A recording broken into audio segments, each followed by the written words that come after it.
Call an ambulance, quick, hurry. My husband, Caleb, who always made me angry, suddenly collapsed on the floor, sweating heavily. The paramedics came right away. They checked Caleb quickly and put him on a stretcher. Then they turned to me and asked, "You're his wife, right? Can you come with us to the hospital?" Caleb looked at me with desperate eyes as they carried him away. I stared back at him. "No, I won't," I said, without hesitation. "What?" Caleb's voice sounded like he couldn't believe it. "Are you leaving me here?" "So?" I replied. "I'm not coming." "What do you mean?" "Just take care of the rest," I said, turning away. "Wait, Lydia, wait," Caleb called out. I pulled something from my pocket that I'd been carrying for days. The moment Caleb saw it, his face went even whiter.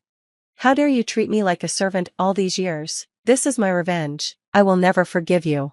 Let me explain a bit about myself. My name is Lydia. I'm 36 years old and a housewife. I live in a rented apartment with my husband, Caleb. I met Caleb through a coworker when I used to work full-time. My coworker liked to invite me to parties, but I'm more of an introvert who prefers watching movies or cooking alone. I didn't like big groups and often turned down the invites. One time, my coworker invited me to a barbecue. I said no at first, but he insisted, so I went. The party had a lot of people, and one of them was Caleb, who later became my husband. I was sitting by myself, having a drink, when my coworker brought Caleb over. He thought Caleb and I might get along because we had similar interests. At first, I was surprised, but Caleb was friendly and funny. He was tan and seemed like the outdoorsy type. As we talked, I found we had more in common than I thought. We started talking more, and it clicked right away. We exchanged phone numbers and made plans to meet again. We went on dates and hung out a lot. Eventually, Caleb proposed, and we got married. Before we got married, Caleb was always kind to me, even though he was more outgoing and liked to be outside. After marriage, things didn't change much at first, but over the years, some things started to bother me. I quit my job to become a housewife because Caleb wanted me to, but he often made sarcastic comments about it. For example, one time when I wasn't feeling well and dinner was late. "I'm home, Lydia, why isn't dinner ready?" "Sorry, I was sick and had to rest. Can you take a bath first? You're a housewife, you should at least have dinner ready," Caleb said, never showing any concern for my health. It made me feel really sad. Another time, I mentioned a reunion in my hometown. "Caleb, there's a reunion coming up. Can I go once I finish my chores?" "Do whatever you want. Being a stay-at-home wife is great. You know, I envy you, Lydia. You get to spend your husband's money. He's usually nice, carrying my purse and bringing me flowers after work, but sometimes, he's rude." I even suggested getting a part-time job, thinking maybe Caleb wanted me to work, but he insisted I stay at home, so I remained a full-time housewife. One day, I got an unexpected call from one of Caleb's relatives. I picked up the phone, feeling uneasy. The relative was panicking on the other end of the line. "Caleb's mother has collapsed."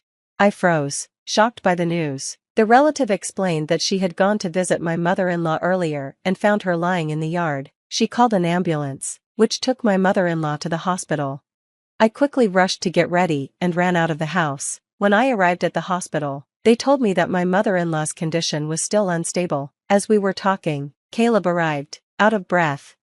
We went to the hospital room to see my mother-in-law, who was lying in bed, hooked up to various tubes. It was hard to watch. "Mom," Caleb called, but she didn't respond. Caleb stayed at the hospital all day, and I went home to get some things for our stay.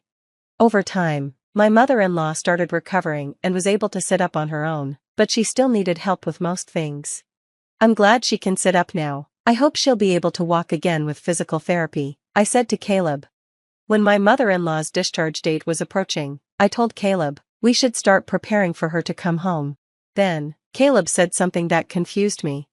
"Oh, by the way, we're leaving this house next week. You better start packing." I was confused. Caleb seemed frustrated with me, like he didn't like my reaction. "We don't need this house. We're moving in with my mom." "Wait, does that mean we're going to live with my mother-in-law after she leaves the hospital?" I never heard anything about that. "What? Did you decide to move in without talking to me? Have you already canceled the lease for this place?" When I said that, Caleb got even more irritated. "Of course, I canceled the lease. It's the right thing for us as a family, to live together and help my mom. Don't tell me you don't want to live with her. I'm the one who works, so I won't take any complaints." He said this and walked away with a firm step. I couldn't believe Caleb was being so strict about this. He had cancelled the lease without even discussing it with me. Now, I had no choice but to move. I knew he was worried about his mom, but this was too much. I sighed deeply. A few days later, I found myself living with my mother-in-law. I had never cared for anyone before, so everything was new to me. I spent most of my days feeding, bathing, and helping her use the bathroom. She didn't want my help and hardly spoke to me. When I tried to talk to her, she would hide in bed and say she was in pain.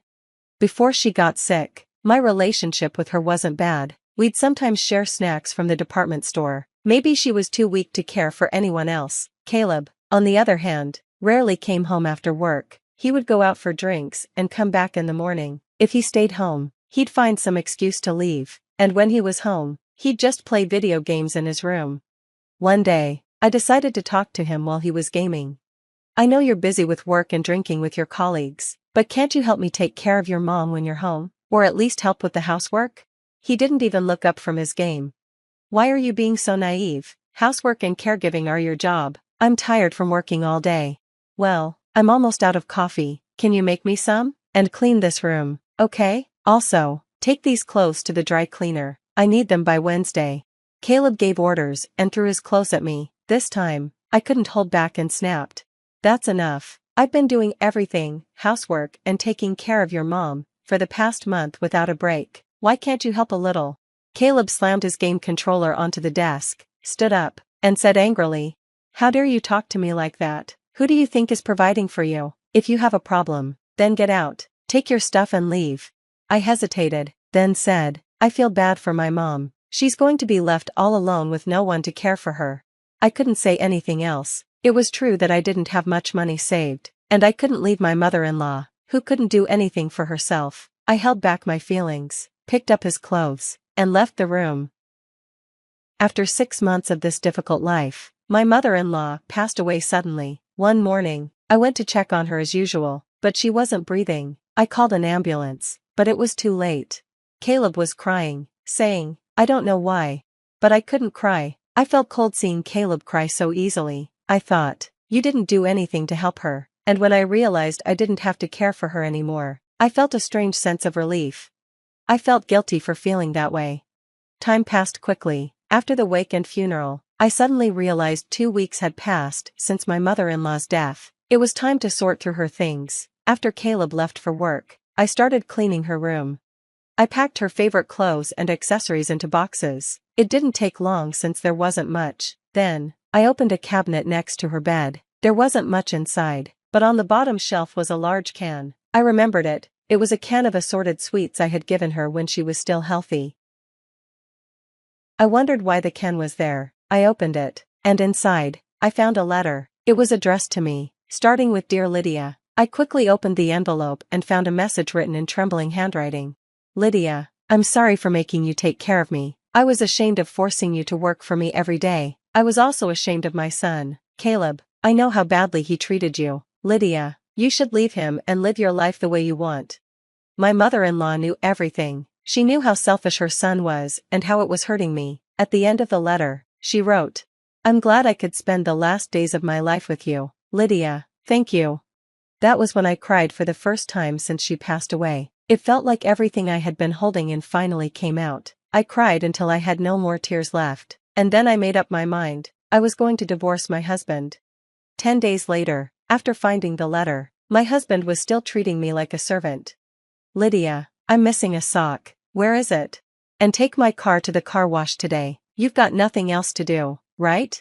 He was going golfing with his colleagues today. I couldn't believe it. Today was our wedding anniversary, and he had completely forgotten. "I don't even care about it anymore. What will you do while I'm golfing? You can't just sit around. You have to make dinner, clean my room, and clean the bathroom. You have a lot to do." His arrogance left me speechless. "Hey, you hear me? Bring me my sock and a jacket. Hurry up or I'll be late." At that moment, Caleb suddenly collapsed on the floor, clutching his stomach. He was sweating in pain. He told me to call an ambulance, sounding like he was trying to make it as dramatic as possible. I froze, shocked by what was happening, and he yelled, "Hurry up, you're useless, call an ambulance." When Caleb yelled at me, I felt strangely calm. I called 911, and within minutes, an ambulance arrived with paramedics. The paramedics quickly checked Caleb's condition and placed him on a stretcher. As they moved him, one of them asked, "You're his wife, right? Will you come with us to the hospital?" Caleb looked at me with pleading eyes, but I looked right back at him and said firmly, "No, I will not." "What?" Caleb sounded shocked, as if he couldn't believe what I was saying. "This man is a stranger. I'm not coming, please take care of the rest."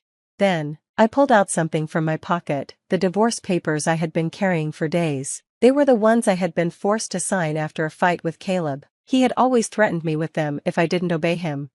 Caleb tried to grab the papers, but the pain was too much for him to move. He just had to lie back on the stretcher. "Excuse me, but please leave now." I said this, and the paramedics finally took Caleb away in the ambulance. He must have looked like the pitiful husband whose wife had divorced him. He deserved to feel embarrassed. I watched the ambulance drive off and then left the house. It took some time, but the divorce papers were accepted, and everything was finalized. While Caleb was in the hospital for a week, I packed up my things and sent them to my parents' house. Then one day, I ran into Caleb at the grocery store. "Lydia, please don't do this. You love me, don't you? Please don't leave me. I know I've made mistakes. I got carried away because you always listened to me." The arrogance he used to have was gone, and he looked completely pathetic. "What are you talking about? The divorce is already final. It's too late for you to act like this. Live your life however you want." He couldn't believe that I was actually going through with the divorce. He looked shocked, his hands shaking, and his face turning pale. Well, that's that then, bye. It had been 6 months since Caleb and I got divorced. One day, he showed up at my parents' house. He kept ringing the intercom and calling my name so loudly that I had no choice but to answer. He still wanted me to get back together with him. When I didn't respond, he started telling me about his life now. He couldn't cook because he had always made me do all the housework. Now, he only eats TV dinners or eats out. He had gained 10 pounds since the divorce, with extra fat around his face and stomach. He also didn't know how to do laundry. His shirts were always wrinkled and smelled bad, making him look dirty. "I finally realize how great you were, Lydia. If I don't do something, people at work won't like me," Caleb said, starting to cry with fake tears. Basically, he wanted me to go back to being his servant. "I will never go back to that, never. If you keep making noise, I'll call the police," I told him coldly. When he realized I meant it, he got scared and left, crying. I was sure he wouldn't bother me again. I hoped so. Caleb seemed to be living a very inconvenient life. Meanwhile, I was living comfortably. I had stayed at my parents' house for a while, but now I had my own small apartment and lived alone. My living standards were lower than when I lived with Caleb, but I liked my life this way. I had time for myself. I thought it would be hard to find a job at my age, but a friend of mine knew someone who had retired, and I was able to take her place. I was so happy being able to spend my time and money on myself, without anyone telling me what to do. From now on, I want to live at my own pace. This is the start of a new chapter in my life. Henceforth, my brother and his wife declared, "We'll manage the household independently, so find another place to live." My mother, aligning herself with their decision, treated me as an impediment. Do they comprehend who has been footing the bills for the house? I never anticipated such disrespect. In the recesses of my mind, I resolved to take certain actions. I go by the name Carrie, a 30-year-old woman. Currently, I reside in my parents' home after returning from college. Initially, I ventured into the corporate world to forge my path, but the challenges overwhelmed me, prompting my return home. While initially navigating unemployment, I explored work-from-home opportunities. Armed with a scientific background, I embarked on a freelance engineering career. Commencing with modest projects, the income was meager, yet the experience of working independently was profoundly meaningful. In stark contrast to conventional employment, I could generate ample income without excessive social interaction. As my confidence grew, so did my workload and earnings. Within a year, my income rivaled that of a regular corporate employee. However, the predicament lay in my parents' understanding. especially my mother's reluctance to embrace my work-from-home lifestyle. My father grasped my explanation, but my mother, rooted in traditional beliefs, harbored apprehensions about what she couldn't fathom. Despite my earnest attempts to elucidate, my mother persisted with questions like, "How long do you plan on staying home?" and insinuations about the legitimacy of my online work.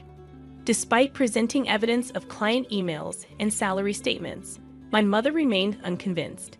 She suspected it to be some shady business or involvement in a dubious religion, despite the consistent payments and the legitimacy of my job. Despite my detailed explanations, my mother remained steadfast in her skepticism. She continually expressed concerns about the possibility of relying on unemployment benefits, emphasizing their impermanence.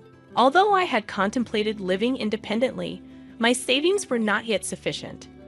Around that time, my father's health took a toll, with deteriorating legs and back, necessitating nursing care. Facing an early retirement and sudden income loss, my father assured me that his pension would suffice. However, acknowledging my mother's spending habits, I questioned his ability to manage. His face wore the fatigue of anxiety about the uncertain future. My father had supported me through college and even when I returned home due to mental health challenges. The idea of leaving him alone and continuing to live independently troubled me. My mother, too, grappled with confusion over my father's sudden condition. Contemplating the situation, I felt a sense of responsibility and a desire to give back. Reassuring my father, I pledged to support the family from that point onward. He expressed surprise, doubting my income's adequacy, but I confidently showed him my stable financial situation. Grasping the reality, my father, who had always understood my circumstances, was taken aback by my newfound stability. Encouraged by his understanding, I offered to help with household expenses, medical bills, and other financial obligations. Each month, I transferred a certain amount to my father's bank account, shouldering a significant part of the financial burden. As my mother had been using my father's credit card, I created a new main card and provided her with a supplementary card. My father, mindful of saving money, urged my mother to follow suit. In response, my mother questioned whether I should be asked to leave the house. I pointed out my financial contributions and emphasized that it would be more challenging without my support. Skeptical, my mother remained unconvinced and suspicious of my assistance. It took my father's persuasion to finally gain her agreement, allowing me to continue living with them. Continuing my work and household responsibilities, I found my mother increasingly taking my assistance for granted. Her strictness intensified, with constant remarks about the speed of my chores. "Can't you finish your chores faster?" she would complain. I explained the challenge of multitasking while working, but she dismissed my concerns. The strain on my relationship with her became apparent, and it seemed irreparable. In contrast, my father, understanding my efforts, provided much-needed support. Despite this strained dynamic, we persevered in this manner for a year. After a year, my father's health took a sudden downturn, requiring hospitalization. Visiting him daily, I shared moments of concern and reassurance. Aware of the strain on me, my father expressed gratitude, acknowledging the difficulties in my relationship with my mother. As my father grappled with health issues, the already strained relationship between my mother and me deteriorated further. Despite feeling suffocated at times, I remained committed to supporting my family. Recollections of my mother's past efforts, especially during my student days, kept me steadfast in this commitment. However, a significant shift occurred when my mother welcomed my brother Kevin and his wife Mary. Their unexpected arrival brought an abrupt change to my living situation. My brother explained their decision, stating they would be living in the house from now on to ease the burden on me. I was taken aback, and my mother seemed to avoid eye contact. While my brother and his wife claimed their intention was to support me, a hidden meaning lingered in their words.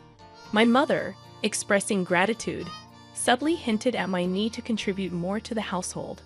Despite the surprise, I learned that my brother, a graduate of a prestigious college, had joined a reputable company. The unexpected turn of events left me questioning the true motives behind my brother and his wife's presence in our home. Certainly, he must have been earning a substantial salary, but I too was diligently pursuing my own endeavors. I wondered if they could manage without my contributions. Transitioning into a new life at home with my brother and his wife proved to be more demanding than anticipated. "Wake up, Perry, make breakfast," my brother's wife hollered, banging on my door. Fully awake and already engrossed in my work as a morning person, I explained that I was already up and working. Despite my work commitments, they insisted that I prepare breakfast. "Get on with it and get breakfast ready," she demanded. I reluctantly forced myself to assist, considering our family's usual morning freedom. Typically, we enjoyed meals at our own pace, especially when my mother and brother's wife were present. I presumed it was customary for the wife to prepare breakfast for her husband. However, my sister-in-law insisted on cooperation, and I reluctantly joined them in the kitchen. Despite my efforts, their dissatisfaction was evident. "Is this what you prepared for breakfast?" "This isn't enough," they complained. I had meticulously crafted a breakfast plate featuring soft scrambled eggs, a refreshing lettuce salad, fresh buttered toast, and a succulent sausage, thinking it would be well received. However, it seemed I had missed something. "You don't have to eat it," I retorted. But their surprise was palpable. Their reaction turned confrontational, questioning my attitude and who I thought I was. My brother, often condescending, mocked me, likely influenced by our mother. Despite explaining my work commitments, they dismissed it. "What kind of work is that? Are you crazy?" they exclaimed. Frustrated by their lack of understanding and the impact on my work, I packed my laptop, ignored their protests, and left the house. As I departed, my brother's voice echoed in the background, demanding to know where I was going. Ignoring the question, I proceeded to my father's hospital room. As I hurried into my father's hospital room, his surprised gaze met mine. "Carrie, what's wrong? You seem flustered," he observed. I recounted the recent incident, and my father, wearing a surprised expression, responded, "I didn't know they were. I'm sorry, Carrie. Don't worry about it. You can choose your own way of life." Feeling lost, I expressed concern that my mother might feel more comfortable if my brother Kevin were at home. However, my father reassured me, "You don't need to be in a place where you don't feel comfortable. All I want is for you to live happily. Live your life the way you want to live." Encouraged by my father's words, I decided to leave home. Upon returning that evening, I encountered a tense scene resembling a movie. The serious faces of my mother, brother, and sister-in-law greeted me. My brother accused me of not being at work, forcing him to take the day off. I inwardly questioned the responsibility of easily taking time off work. Their voices escalated, culminating in my brother demanding, "Get out of here.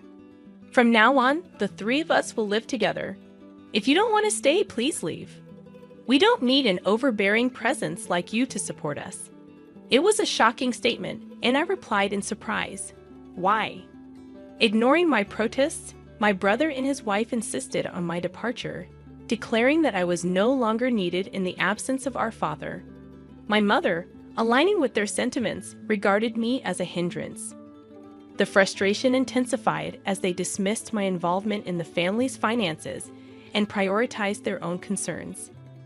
Enraged by their insensitivity, I devised a plan. Initially, I transferred the money linked to the credit card my mother used daily to another account under my management.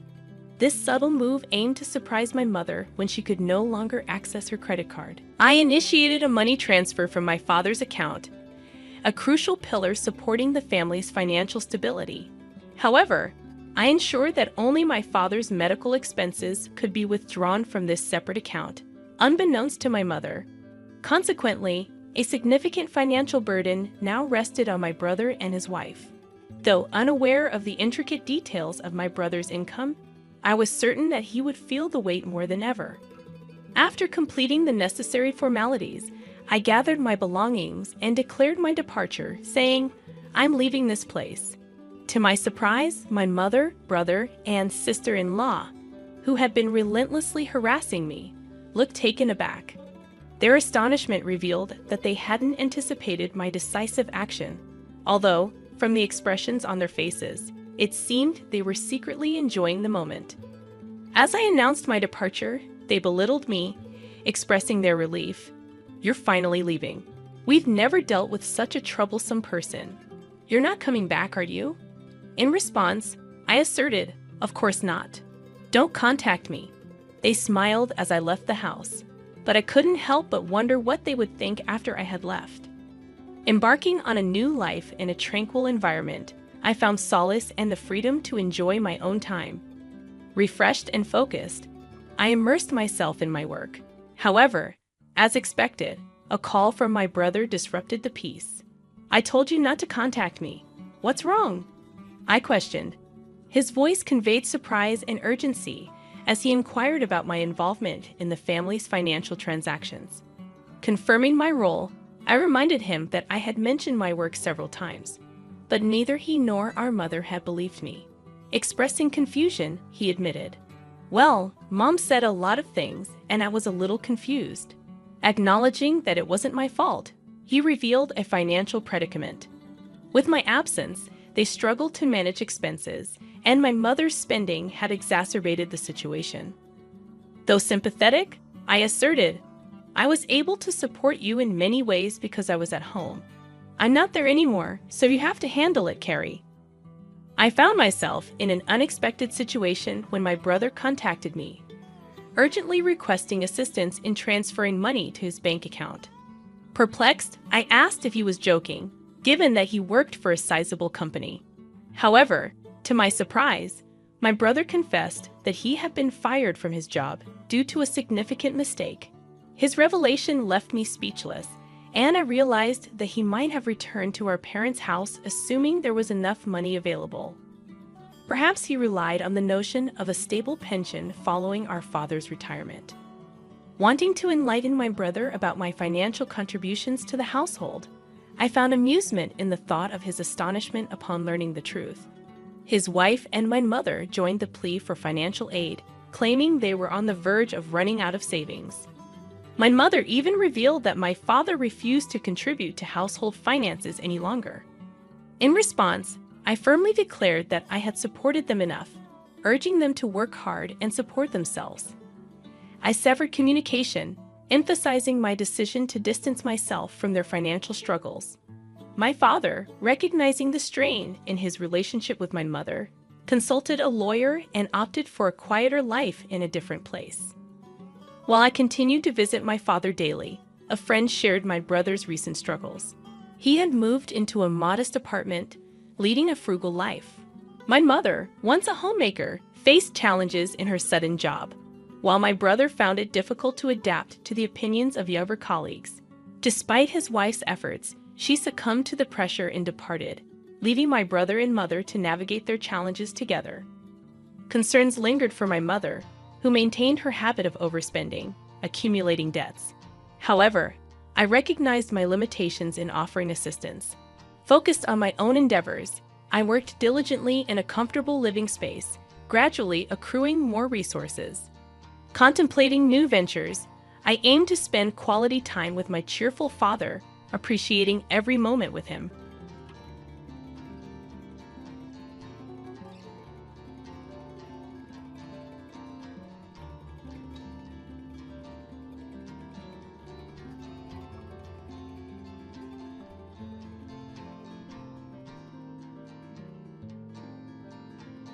Hi, I'm Sharon and I'm 26 years old.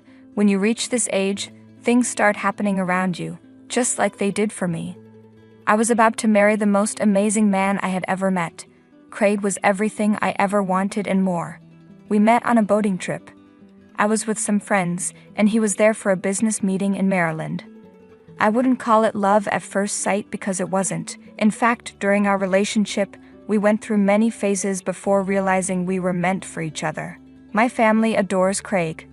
My mom and dad treat him like their own son, and even the family dog gets more excited to see him than me. I met Craig's mom, Mayla, and his dad, Kevin, a few months after we decided to get married, and we all instantly got along. Mayla is the sweetest lady and reminds me of my mom, while Kevin is laid back and always making jokes. They're not always funny, but we laugh anyway. I was in love with Craig and his family, but this was before I met Natasha, Craig's older sister. One day during a family lunch, Mila mentioned Natasha. "So, your sister's coming to town next week. Are you two going to pick her up at the airport? I think this is a good time to introduce your fiancé to the other woman who helped raise you." Craig laughed while eating some toast. "Pulling my hair, eating half my food, and taking my toys, that's what I call raising me, Mom." The whole table laughed as we enjoyed our meal. After meeting Kevin, I started to see how Craig had picked up his dad's humor. Both of them could crack a good joke every now and then. I thought, well, now I have to wait a week until Craig says something really funny. Hey, it's all part of having a sibling, right? Speaking of which, Sharon, you have one. A sibling, I mean? Oh no, I'm an only child. I did have a few dogs and cats growing up though. Does that count? Of course. My kids scratched and screamed at each other growing up, so I'd say our experiences were the same, Kevin joked, and we all giggled. I felt so at ease around Craig's family, it was almost too comfortable, but thanks to Natasha, things were about to change. Natasha had moved to New York after college. Craig told me his sister could be a bit overprotective, but he said I shouldn't worry. He expected us to get along just as well as I had with the rest of the family. Craig is half Hungarian on his mom's side, but while he hadn't picked up much of the culture Natasha had, the family would try not to speak Hungarian around me because they knew I wouldn't understand, but what they didn't know is that I'm a linguist. While that doesn't mean I can learn languages instantly, it does help. Craig had taught me a few phrases, and I took the initiative to learn more on my own. There are so many websites to help with that these days, so now I can use Hungarian conversationally, though I plan to wait until I was more confident. When are you two getting married? Natasha asked in Hungarian as soon as we were in the car. Seriously, you just met her 5 minutes ago, and she's sitting right next to me. You already forgot her name? Come on, just tell me already. I'm not going to ask her. I could only understand bits and pieces of the conversation. Natasha's accent was different from Mila's, probably because she was raised here. Sharon, Natasha's asking about the wedding. She wants to know the date so she can make arrangements at work. Oh, of course. We don't have a fixed date yet, but it's going to be in March, so 3 months from now. I think that's plenty of time for you to get a few days off from work beforehand. Don't worry. Oh, all right. That's a relief. I thought it would be much sooner. Why did she seem so relieved when the wedding was months away? Let's keep talking in English, yeah, Nat. We're still working on Sharon's Hungarian, so it's going to take a while. This is already tough. She whispered something in Hungarian before saying that, and this time I understood. I was feeling a bit intimidated by her. It wasn't going as smoothly as it had with his parents, but I reminded myself that not everyone likes you right away. I was sure we would get along with some effort. A few days passed, and I wasn't always at Craig's place, so our interactions were minimal. Whenever I did go there, Natasha would find an excuse to go out, whether it was shopping or going to the movies with friends. I could see the annoyance on Kevin and Mila's faces. One time when I showed up, Kevin said, "You better not be leaving us today, Nat. You've watched enough films for the week. Spend some time with Sharon and your brother this afternoon." Natasha rolled her eyes and said, "Oh my God, not this again. I've met her and we've talked. Do I really have to keep doing it? I don't want to get to know her. I already know enough people. She looks like every other girl. I've met her already, so I don't see the big deal." Natasha, English please. This is the 6th time this week. Okay, I won't be gone long. I'll come back and spend plenty of time with both of you, I promise. Sharon, oh, that's okay. I hope you do come back though. I'd really love to know more about you and your work and everything. Me too. It's just that my friends keep making plans, and since I haven't been home in a while, they're being very stubborn. You must have friends, right? You understand. What if she doesn't? What if she wants you to stay but is too nice to say it? I thought we were speaking in English, ma. Seriously, what did I just say? It's okay, guys, don't stress about it because of me. I'm learning Hungarian anyway, so maybe you won't have to switch to English for me. How lovely. Anyway, I'll be right back for lunch, or else Mama Bear here will fry me like a fish for dinner. Bye now, see you all soon. And then she left to hang out with her friends again. I found it interesting that she stayed in touch with her friends even after moving so far away. I guess they must have grown up together. I didn't expect her to keep her promise and join us for lunch, but to my surprise, she showed up right on time. She looked annoyed to be there. Like she'd much rather be with those friends she kept talking about. I guess she finally gave in. We talked about how their home had changed over the years and how Kevin's jokes had gotten a bit lamer. It was all fun. Then I decided to ask Natasha what she did in New York. So Matt, what do you do in New York? I'm an interior designer. I've designed some of the best places out there. I keep asking these two oldies to let me redesign this old house, but they never listen. I was hoping you'd knock some sense into them. This is the house you grew up in. It's beautiful the way it is. Come on, Sharon, help me out here. I mean, those weird beige couches are killing me. I actually like it here. Those couches are comfortable too. Of course, she takes their side. She's just trying to be the good girl to get them to like her. Typical. You really have to stop talking about my fiancé like that. What's your problem, Matt? I have no problem. What are you talking about? Is everything okay? Did I say something wrong? Oh, of course you didn't, honey. We were just talking about how the house looks kind of ugly. It's just my opinion though. Your fiancé isn't very keen on it. Hey Nat, that reminds me, you didn't tell me what Rye was up to. Why isn't he joining us? Dad, I told you he was busy. He really wanted to come and see Sharon and Craig, but he couldn't find the time. He'll be free soon, and I'll drag him here the next time I come back. I think he prefers it here anyway. Oh, I'd love to meet him. When did you guys get married? Oh, it feels like ages ago, sweetie, but it was just 2 years back. I was designing his new home, and our eyes just met. We got married 6 months later. Wow, that's beautiful. Please bring him around next time. Yes, of course. Natasha just smiled brightly, and everyone went back to eating. It was pretty awkward after that.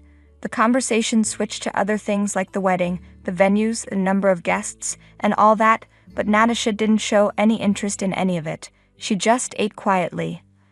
I wondered if their family dinners were always like this, but who am I kidding? I knew it was me.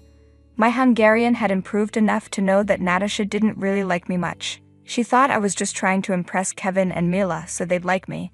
And don't get me wrong, I did want them to be happy with me, but I wasn't going to go out of my way to make that happen. My opinions were and always will be my own, but it seemed like Natasha had made up her mind about me the moment she met us at the airport.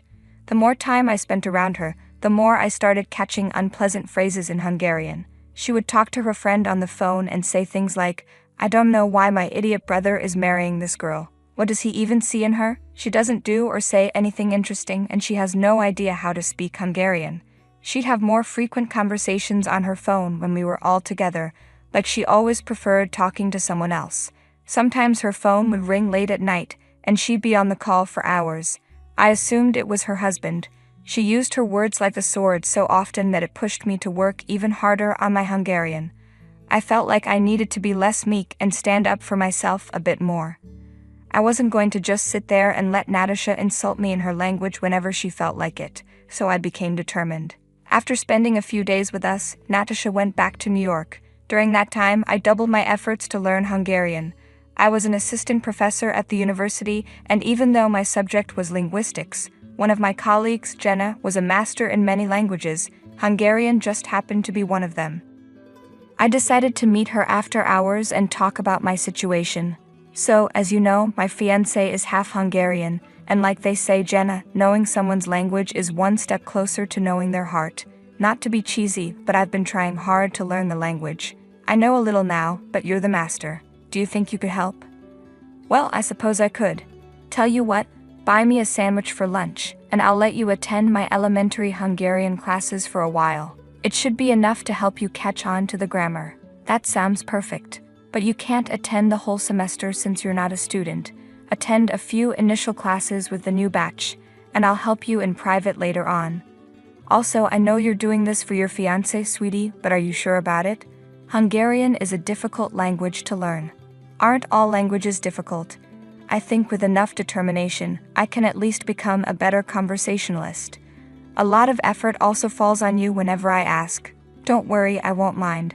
Ask as often as you like. Thank you. Oh, I see someone's been working on it, huh? Impressive. Come on, let's go, I'm getting hungry. She laughed, and the two of us headed to the nearest cafeteria. Everything was going smoothly. I knew learning a foreign language was going to be tough, especially since I had to balance it with my work, family, and other commitments. But I was determined. I wanted to be part of this family, and learning a language was a big step toward that. Plus, getting back at Natasha a little bit would be worth it. The next week I started attending Jenna's lectures. She was so good with the language that I could have mistaken her for a native speaker. Her accent was spot on. Since I wasn't going to get more than a month of learning, I made sure to take notes whenever possible. She would always check in with me after each lecture, and I don't think I could have found a better teacher. Meanwhile, Natasha returned a month later. By then, my Hungarian had improved a lot, but I kept it a secret from Craig and the rest of the family. I wanted to surprise everyone by joining in on a conversation out of nowhere, but something happened that stopped me in my tracks. Hello, darling. Oh, how I've missed you. I know the last time wasn't long enough, but here we are again. What do you mean I'll disappear again? I'll come back to you in no time, I promise. Natasha was on the phone again. The family was outside for a barbecue dinner. The three of them were setting the table and firing up the grill, while I had gone inside to get some plates and other things. I'd already told you I'm here to attend my brother's stupid wedding. He's getting married to this boring-looking high school teacher or something. I don't even know why. But forget about them, this is all about us. Do you even know how much I love you? If it wasn't for constantly moving around, I'd never leave your side. Oh boy, it seemed like she really missed her husband Rye. I felt a little bad for eavesdropping, so I quickly grabbed the plates and slipped away. But I was glad that I was able to understand almost everything she was saying, even with her unique accent. We set up the table, and the food was quickly prepared. There's nothing like a hot, delicious dinner for everyone to enjoy. So, have you been busy with all day, Nat? Rye misses you that much? Of course he does, Dad. He's my husband, she replied as soon as we sat down to eat. Oh, I was wondering, does Rye speak Hungarian too? You must have taught him. Oh, I wish, darling. He's a bit dense and already speaks 2 languages. I think his head is rather full at this point to overload it. Yeah, that guy, smarter than anyone in the room but doesn't get a single word of Hungarian. It's so odd, but it's okay. We don't force it on anyone. Wait a second, if Rye doesn't speak a word of Hungarian, then who was Natasha talking to? I let the thought sink in. I knew I had to dig a bit deeper before jumping to conclusions. So I asked, is Ray going to join us anytime soon? Didn't you say you'd bring him home this time? No, unfortunately, he's left the country for a while for some business in Texas, but he said he'll try to swing by on his way to New York. Nat, the wedding is next week. I don't know about you, but I need him to be here. That's an order from the father of the bride. Chill out, Dad. He'll be here, I promise. Okay, fine, he better be. At that moment, I felt like showing off my Hungarian skills, but I kept quiet. Ray was away on a business trip, and Natasha rarely spent time with us whenever she was home. She was always talking to someone in perfect Hungarian. Something didn't feel right about the whole situation. After all, where did she go all the time? Surely her friends had work to do, so who was she spending so much time with? I needed to dig a bit deeper. A few days passed, and Natasha's behavior became more aggressive. My mother-in-law and I were going dress shopping with some friends. Natasha looked uninterested, but Mila dragged her along anyway. I wasn't too keen on having her there, but I couldn't say no to my mother-in-law. We found the perfect white dress, which felt just right for the wedding. I still remember what Natasha mumbled when I tried it on. There's no way I've been dragged all the way here just for this woman to pick that dress. It's completely classless and not even worth pennies. Sorry, what was that, Nat? I didn't quite catch you. I said it looks so beautiful on you, I could cry. It reminded me of my wedding. Oh, that's so sweet. Thank you. Oh, someone's been practicing. 2 words and you're proud? It'll take you 2 years to make a sentence at this pace.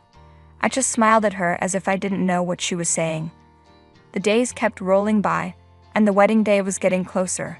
One day, I was cleaning up at home by myself. Kevin and Craig had gone out to buy something, and we ladies were alone in the house. Natasha had just received a package from someone. It looked like a gift. I was cleaning around anyway, so I decided to walk over to the hall right outside her room. She was already on the phone, screaming in excitement. "Oh my God, you didn't? This dress is so pretty, and you remembered my size and my colors, Sergio. My dense husband could never." "Wait, who's Sergio? Is Natasha having an affair?" I didn't want to think about this possibility. In fact, I hoped my suspicions were wrong, but the more I heard her talk, the more real it became for me. I won't go into all the details, but it seemed like they met right here, years before she got married. Poor Ray has no idea, does he? Even the family seems clueless. However, I didn't expect to let it all out so easily when she spoke up about me at my wedding.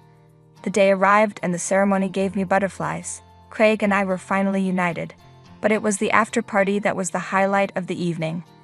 Natasha had invited her friends over, and some of the family's cousins were there too. Ray had flown in from Texas for the wedding, and he seemed like a great guy, but Natasha barely paid any attention to him. She looked like she had something to drink because she was louder than usual, laughing and giving me bold looks. I couldn't hear what she was saying because this was my moment. I didn't want to pay attention to her, but then it happened. She said something like, "I'm so done with this whole wedding. Honestly, I'm just here to drink and look prettier than the bride. I give this marriage tops a year before my brother gets bored of her, like a dog with a dirty bone. Mark my words." And that was it. Something inside me snapped.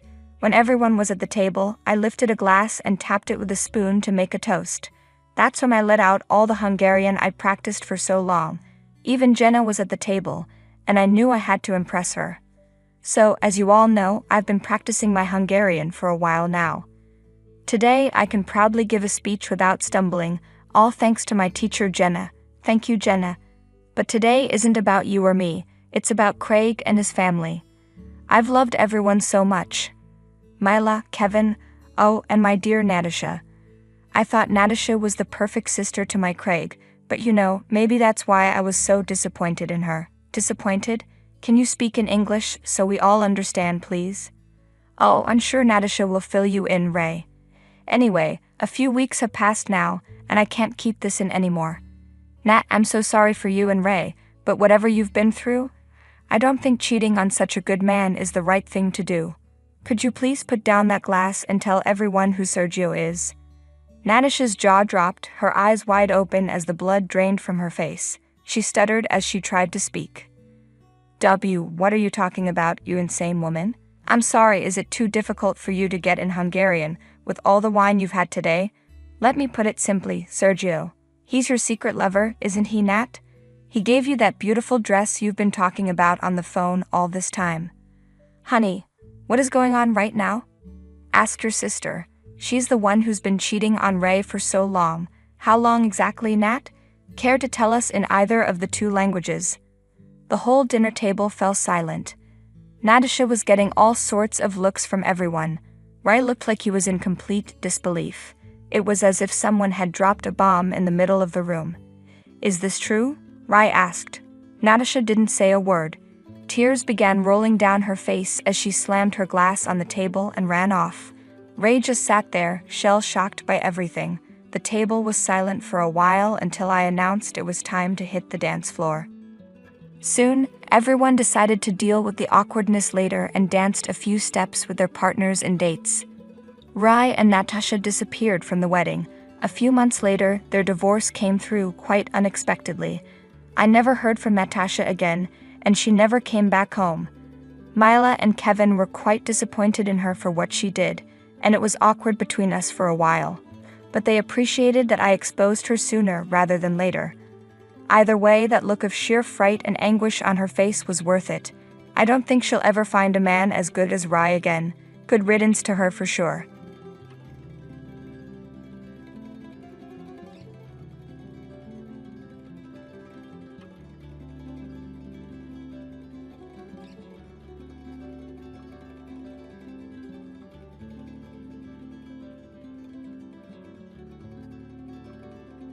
Let me begin by apologizing for the length of this story.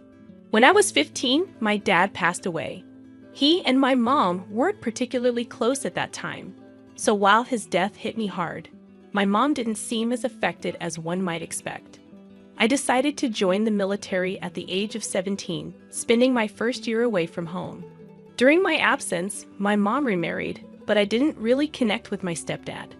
We had different personalities, and he often made snide remarks, telling me to toughen up whenever I was upset about something.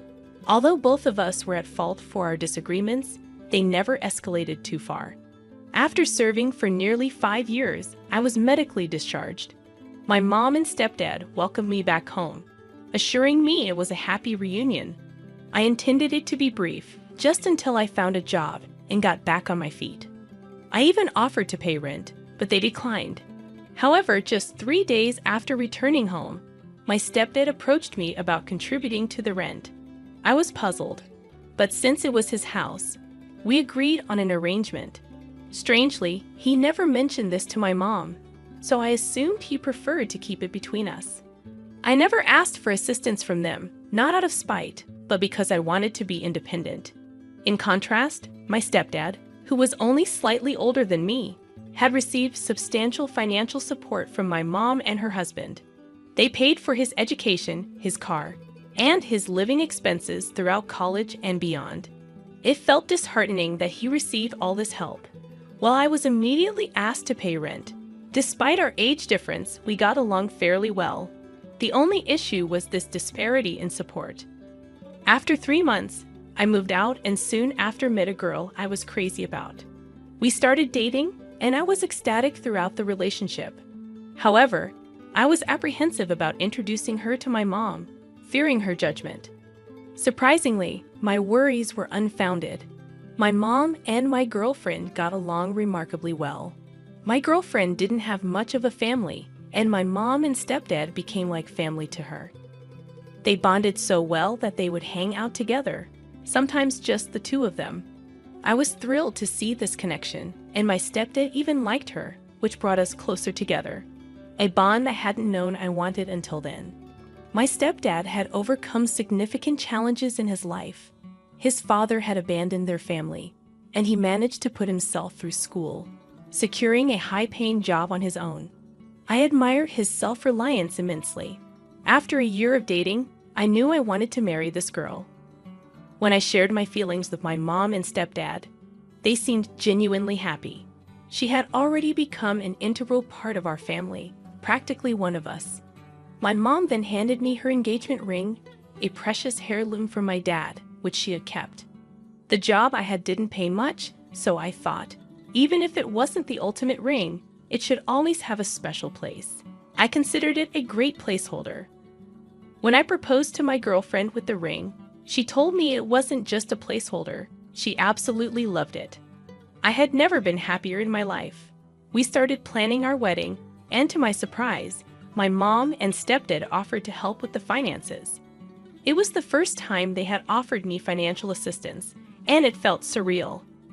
Fast forward about 3 months, I received a call from my stepdad, and it felt ominous. I went over to their place after work. When I arrived, I saw my mom, stepdad, stepbrother, and my fiancé, who was sitting on the couch, clearly upset. I thought someone had died. I moved to sit next to her, but my stepdad stopped me. He accused me of cheating on her throughout our entire relationship. I was baffled and denied the accusations vehemently. I told everyone there that I never even texted other women I wasn't related to besides my fiancé. Apparently, some girl had obtained my fiancé's number and claimed that we had been having an affair for over a year. She didn't know I was in a committed relationship. She sent my fiancé screenshots of alleged conversations and details about my life that a stranger shouldn't know. I couldn't grasp what was happening. I was shocked, heartbroken, and furious. My fiancé looked at my phone, confirming I had never sent those messages. Both she and my mother were in tears, and I couldn't hold back my own. My stepdad hurled every insult he could think of at me and forcibly escorted me out of the house. He warned that if he ever saw me on his property again, he'd involve the police. In the following weeks, I tried desperately to contact them, sending calls, texts, voicemails, and messages on every available app. But there was no response. After a month of silence, my stepdad called, instructing me to stop trying to reach my fiancé. He made it clear that I was no longer welcome in their home or around their family. I attempted to call my mother during that time, but she didn't answer either. All I received was a text expressing her sadness and disappointment. My mom didn't have much family, so they usually spent holidays with my stepdad's relatives. They all ostracized me, sharing Christmas photos on Facebook where my ex-fiancé appeared happy and content, which devastated me. The only family member who stood by me was my dad's brother and his family. Even they seemed hesitant around me. The only person who truly believed my innocence was my uncle. I genuinely believe I wouldn't have made it without him. He showed me the kind of fatherly love I had been missing, and I can't express how grateful I am for him. About 6 months after the incident, I decided to move away from the East Coast and settle down in California, needing a fresh start. Less than a year after my move, I received a call from a familiar area code back home, which was rare. I hesitantly answered, and it was my stepbrother on the line. I promptly hung up, feeling a mix of emotions.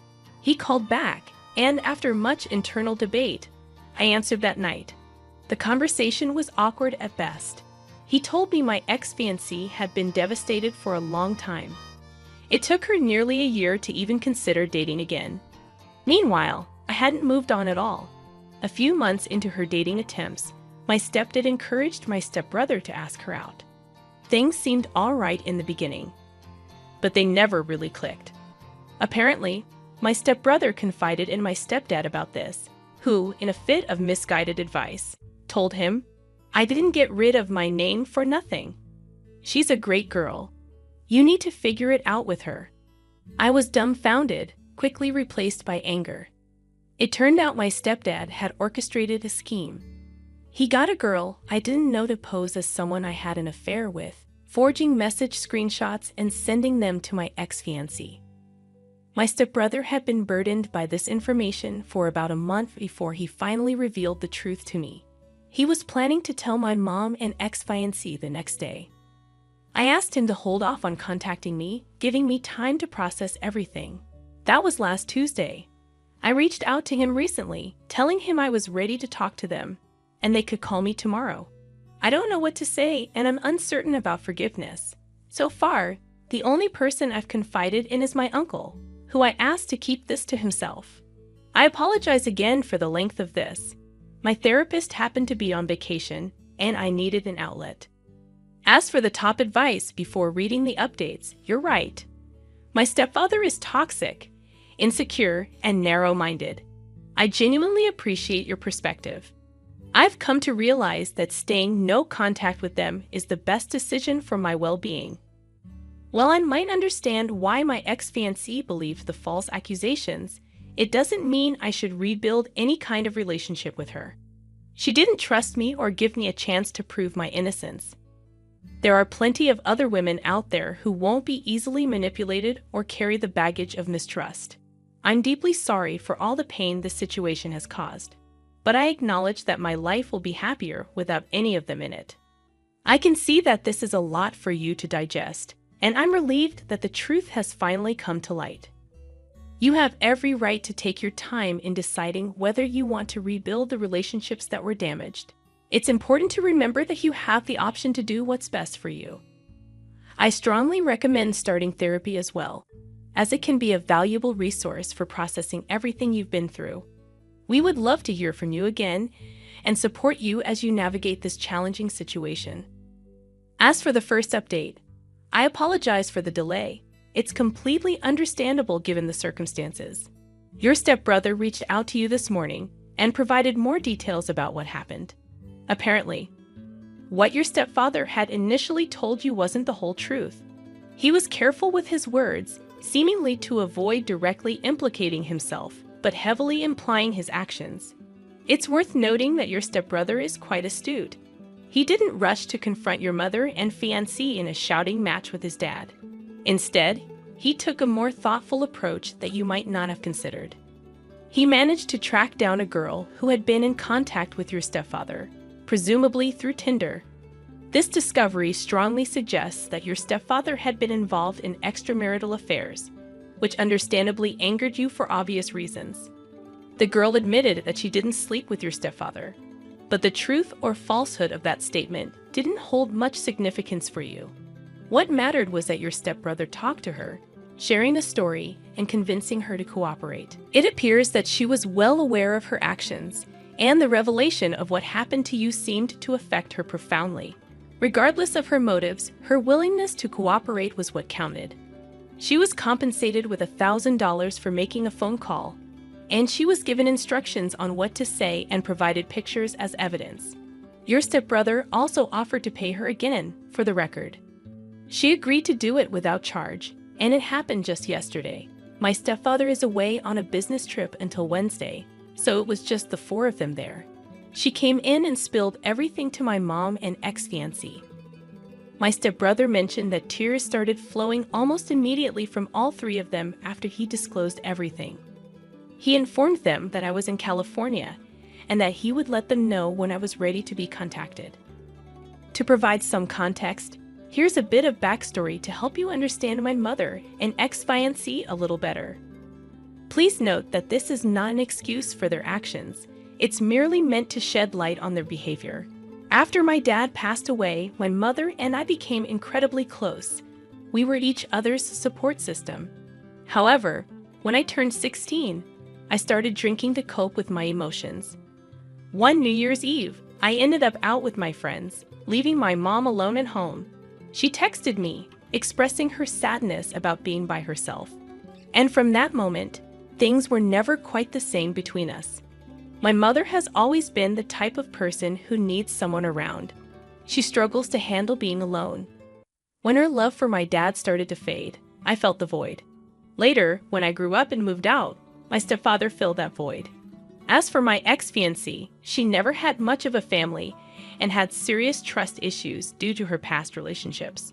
Despite her difficult past, she never spoke ill of her ex-boyfriends, except for one who was physically abusive, a clear exception. Despite my own shyness, I've been told I'm cute, particularly by younger girls, although I never liked that label as it didn't feel very masculine. Eventually, I learned to appreciate my features and how easily I blushed. My fiancé, who is nearly 3 years older than me, preferred older girls. I never paid much attention to younger girls who showed interest in me, yet they continued to approach me. This attention bothered my fiancé. She would often question why I wasn't interested in these younger girls or why I didn't leave her for someone younger and more attractive. I'd always found her incredibly attractive, much more so than I ever saw myself, and I constantly reassured her of that. I made it clear that no other girl held any appeal for me. I hope this insight provides some context for why I think they did what they did and believed what they believed. However, this is not an excuse for their actions, and personally, I am not that understanding. At the end of the call with my brother, he mentioned that both my mom and my ex-fiancé wanted to call me today. I agreed, so I waited patiently. Around 3 p.m., I started to feel a bit puzzled. I began to wonder if my brother had made everything up just to mess with me. This thought genuinely worried me. Then, I received a text from him, asking if I was all right. I replied yes and inquired if they were actually planning on calling. He informed me they had been trying for the past few hours. I had blocked both of them when I moved out west, but somehow, I had forgotten to block him. I felt grateful that I hadn't, though. I blocked their calls, and about 10 minutes later, I received a call from my mom. The first thing she said was that I sounded different. I almost hung up right then. It took all I had to just respond with a quiet yeah. She immediately broke down, and I thought I'd feel something more, but the pain of it all just overwhelmed me. She asked if I had received her texts, and I said no. I guess she had been trying to text me over the last year, but I had her number blocked. If she truly wanted to reach me, she could have found a way. It might sound harsh, but I know it's true. I told her I would be willing to rebuild some semblance of a relationship with time, and she seemed content with that. She also informed me that she was removing all her belongings from the house before my stepfather returned, and that she would be filing for divorce immediately. I believed her. She might be a poor excuse for a mother in my eyes, but she's never been someone to take half measures. I really wish I could be there to witness that man's face when he comes back to an empty home. Next, my ex-fiancé got on the phone and offered tearful apologies, much like my mom did. I felt something more talking to her. I tried to get her to remember how many times I assured her I would never betray her and how much I loved her. She was beside herself, and honestly, I'm glad we talked. We had about half an hour of conversation, and I even allowed myself to entertain the thought, despite telling myself for over a year that it would never happen, that there could still be something between us. She mentioned she still had the engagement ring, which upset me deeply. I told her to give it to my mom because it no longer belonged to either of us. I could tell this crushed her, and I'll admit, selfishly, I wanted it to. She asked if she could call or text me. I said it's fine, but not to expect a prompt response either way. I essentially gave her the same ultimatum as my mom. I told her that the chances of us having a future relationship were very slim, which was saddening. She understood this as well. I spoke to my brother last, expressing my gratitude for everything he had done. He was helping my mom retrieve her belongings from my stepfather's house, and he apologized for all that had transpired. He informed me that he was going to disclose the entire situation to the rest of the family, with whom I have no connection and don't anticipate communicating with, except for my stepkid's mother, who happens to be the oldest person in either of our families. She had wished me a happy birthday and Merry Christmas over the last year. Perhaps she doesn't care due to her age, or maybe she felt remorse, but I intend to speak with her. I apologize for all the rambling. I'll be flying home for my uncle's 60th birthday in the first week of March. It will be my first time back since I moved out here, and I definitely plan on seeing my brother. While I'm not opposed to seeing my mom and ex-fiancé, I've made it clear to them that I have a lot of healing to do, as do they. If anything further develops, I will provide another update, perhaps after my trip home. For now, this is the last of what I have to share. I haven't been active on social media much in the last year for obvious reasons, and I haven't come across any similar stories to mine that have been referenced in the comments, but I'd appreciate any if you can find them. Thank you to everyone. In the second update, I received a call from a number back home. I had deleted most of my numbers a while ago from anyone I wasn't in touch with. I answered the call, and it was my stepfather. I immediately hung up and blocked the number. After that, I called my mom, fiancé, and brother to make sure they were safe. My mom is staying at a hotel that he doesn't know about, while my fiancé and brother are at their own residences and feel adequately protected. My stepfather has not shown any indications of being a violent man, but it's better to be safe than sorry. My brother told me that he had received a call from him this morning, but he refused to answer. He just informed him about the situation and told him not to contact any of them. I'm not sure how long my stepfather sat there, but he called me around 3 p.m. Pacific time. About an hour ago, I received a message from a different number saying, "We need to talk." I assume it's him, and I haven't responded. That's the latest. In the third update, my stepdad's mother called me. I had her number saved due to the reasons I mentioned earlier.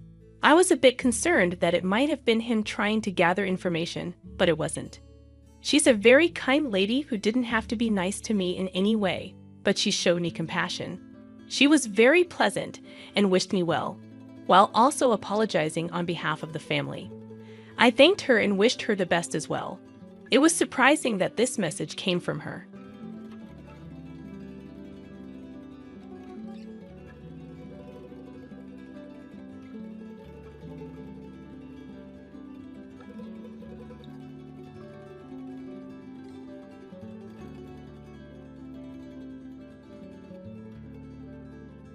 I don't want to marry someone who only makes $900 a month. There's no reply from my mother-in-law on the phone. Maybe she's stunned. Hello, are you there? I'm talking about the mother of a man who only earns $900 a month. What are you talking about? I'm saying Aaron only makes $900 a month from his part-time job. I think you might be missing a zero. No, I'm not. It's really $900 a month. My name is Maria, and I'm a 29-year-old housewife. I've been married to my husband, Aaron, for 5 years, and we live in an apartment. We don't have children yet, and though we're not rich, we live comfortably and happily, doing work we enjoy. About 6 months ago, things started to change. My mother-in-law, who lives nearby, demanded to move in with us. Despite our efforts to explain that we couldn't accommodate her, she didn't listen. To my surprise, Aaron supported her, which caused a lot of tension between us. Then Aaron made a troubling decision. After my father-in-law passed away a few years ago, my mother-in-law had been living alone and managing fine. But she started feeling uncomfortable being by herself and wanted to move in with us. The real reason, though, was that her house was old and falling apart. She didn't want to pay for the renovations, so she figured moving in with us would solve her problem. When we got married, Aaron promised that we wouldn't live with his parents. His parents' house is just a 10-minute drive away, so if she needs anything, we can easily go there. Also, I know my mother-in-law has never liked me and often makes sarcastic comments. If she moves in with us, she might become even more difficult. On top of that, she recently quit her part-time job and is now unemployed. If she moves in with us, we would have to cover her living expenses too, which we just can't afford right now. Despite this, my mother-in-law said, "Don't be so proud when my son supports you financially." I tried to explain that I work from home and Aaron doesn't support me financially, but she ignored me. She insisted that with Aaron's income, we could live comfortably, but we can't manage on his income alone. So I asked her if she knew how much Aaron makes each month. She replied confidently, "Of course. He's my son, and you're lucky he's well paid." Really? How so? If my husband's salary were really high, then a part-time job working just 3 days a week would pay well too, I said. My mother-in-law, acting superior, offered to handle the housework so I could focus on work.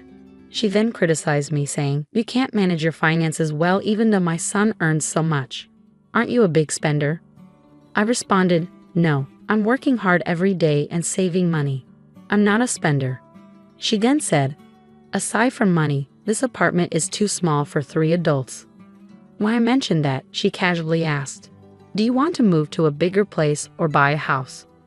Aaron, influenced by his mother, started to change his mind. I wondered if he couldn't stand up to her or if he actually wanted to live with her. He began to complain, telling me not to be so stubborn about his mother. He even said something that made me question his true feelings. "It's more enjoyable to live with my mother, isn't it?" Aaron asked.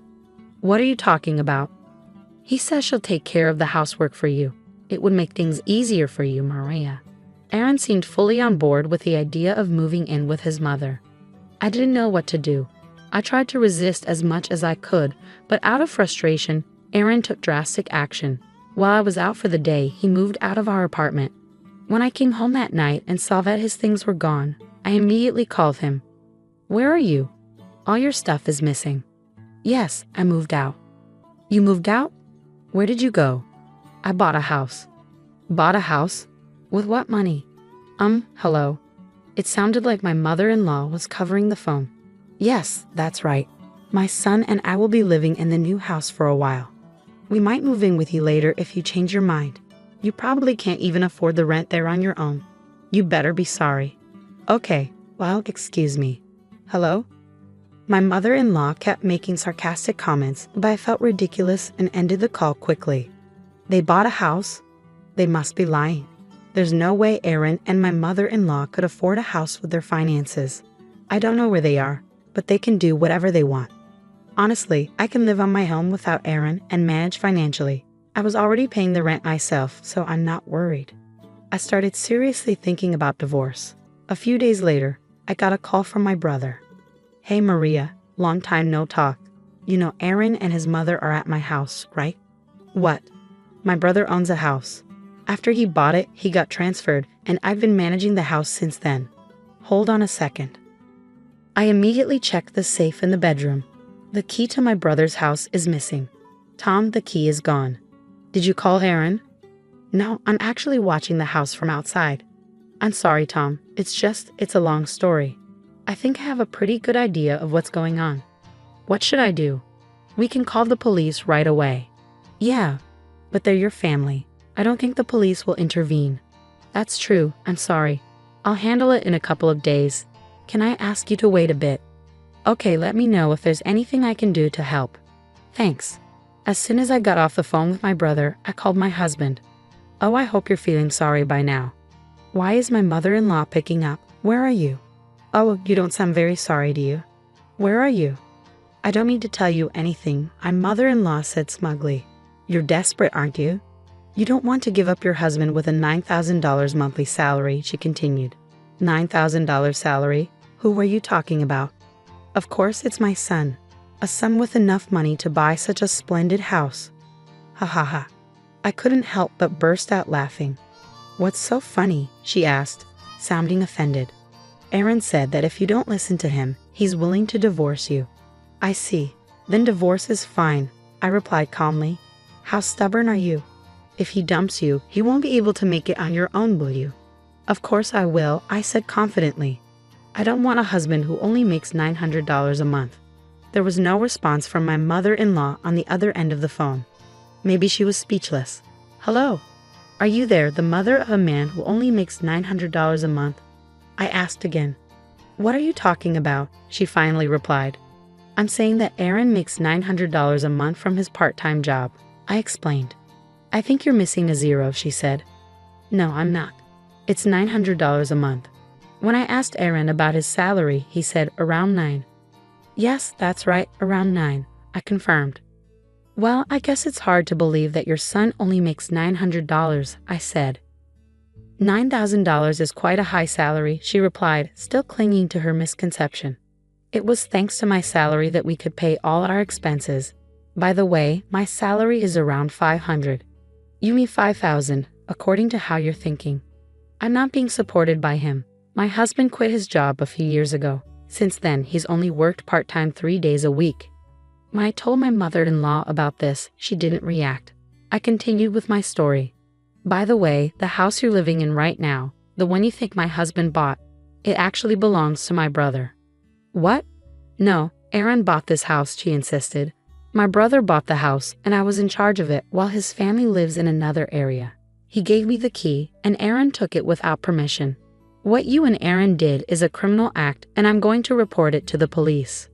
Wait a minute, my mother-in-law blurted out, clearly caught off guard. Okay, we'll leave, but please don't call the police. My mother-in-law hung up the phone, shouting. I'm sure she and Aaron are in a heated discussion now.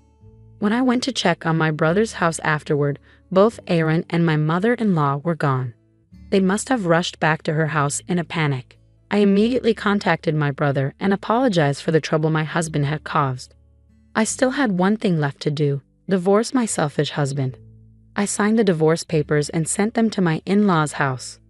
A short while later, my husband called me in a panic. You're kidding, right? I'm sorry, and I apologize about the house. So please reconsider, Aaron pleaded over the phone.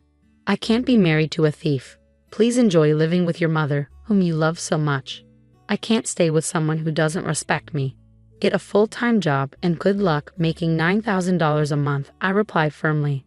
Aaron didn't sign the divorce papers right away, so I hired a lawyer. With legal help, the divorce was granted without much hassle. I was finally free from the impossible situation of dealing with my husband and mother-in-law trying to force me into living with them. My ex-husband and mother-in-law continued to live in their shabby house. Aaron tried to find a full-time job by going to the unemployment office, but because he had been working part-time for so long, it was difficult for him to find a company willing to hire him full-time. They are still living on his $900 income, and my mother-in-law had to start working part-time again. My mother-in-law now complains to him every day, and they fight constantly. I moved out of the apartment I had shared with Aaron and into a new place. I no longer have to support him financially, and now that I'm on my own, I can focus on my work from home even more than before. My income is steadily increasing, and once I save up enough money, I'm planning to buy a house for myself. Her husband just didn't understand his own situation, did he? If he had thought about it properly, he should have been grateful to his wife. Instead, because he didn't appreciate her, he ended up in this unfortunate situation. It's a good thing that Maria divorced him. Maria, enjoy your peaceful life from now on. Thank you for watching.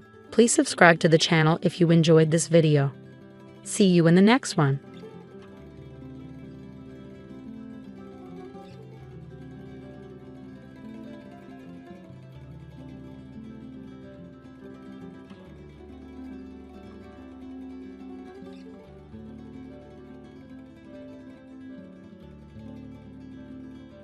Ding dong, ding dong. Clatter, clatter, bang, bang, bang. Are you kidding me? Let me in right now. Do you want everyone to see me causing a scene here? Is this how you treat your husband who's been working on Christmas and comes home to this mess? My husband was furious, pounding on the gate of my family's home.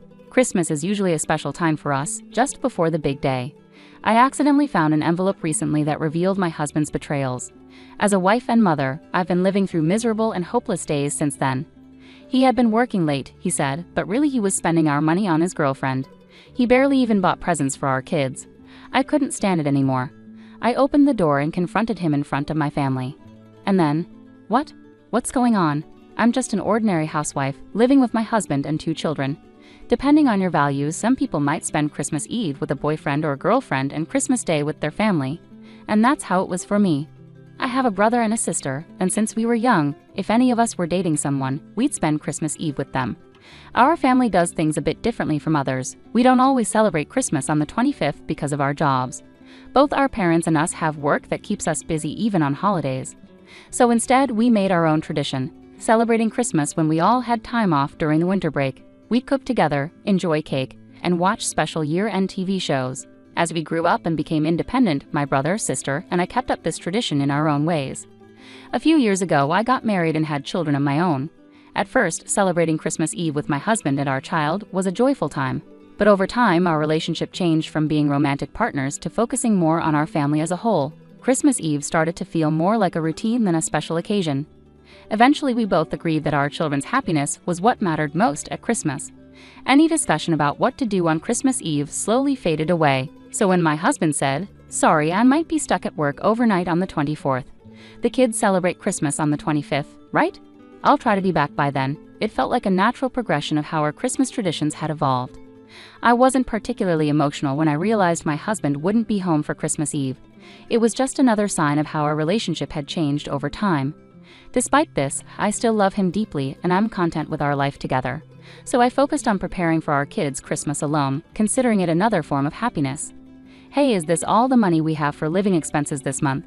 Did something unusual happen with your paycheck? I hate to sound critical, but expenses always pile up at year-end. I was hoping we could stretch our budget a bit more with Christmas coming up in about a month. I was shocked to see that the money my husband gave for living expenses was significantly less than usual. I quickly pleaded with him. If I could have managed it, I would have done so already. Things are tight on my end too. There are work-related parties and expenses that I have to cover upfront for the new year. Do you think I enjoy cutting back like this? Managing our budget with limited resources is also a crucial part of being a housewife, isn't it? My husband seemed visibly frustrated and avoided looking at me or talking further. You're right, sorry. I'll do my best too, but it's almost Christmas, right? The kids are eagerly waiting for their special presents. Please, for their sake, let's make this time of year special. I don't want us to not afford their gifts. In our family, there's a rule. Normally, if the kids want something, they have to explain why they need it. But for birthdays and Christmas, they can ask for anything without conditions. That's why I wanted to ensure we have enough money for them, thinking about how much they love Christmas. Honey, let's be a bit more careful with our spending. Kids, what do you want for Christmas? My husband sighed loudly and called the kids over. I want a cartoon DVD set, but I also want a picture book about trains, Dad. Which one do you think is better? Well, the book, definitely. It will help you learn to read, and you can share it with your friends at their houses. You could even read it to younger friends. You'd be such a cool big boy. I really want a new doll set so I can feed it and sleep with it, but my crayons broke recently and now I can't draw.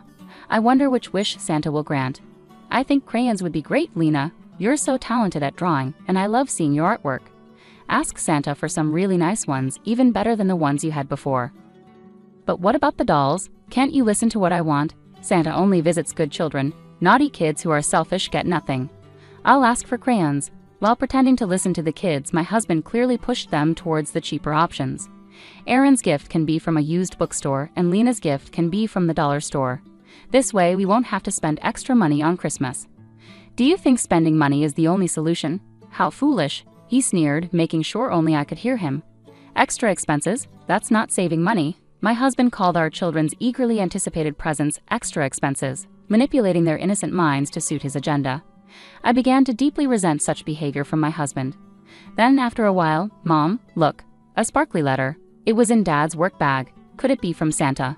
While my husband was in the bath, my daughter had apparently opened his work bag and excitedly showed me the beautifully decorated envelope she found. "You shouldn't have taken that without asking. Give it here and I'll put it back, okay?" What could it be? I took the envelope from my daughter. Since it hadn't been opened, curiosity got the better of me and I peeked inside. A reservation for a Christmas dinner for 2 at a hotel on the 24th. But he was supposed to be working overnight on the 24th. Several questions raced through my mind. Just then, my husband's phone made a notification sound. Startled, I glanced over at his phone.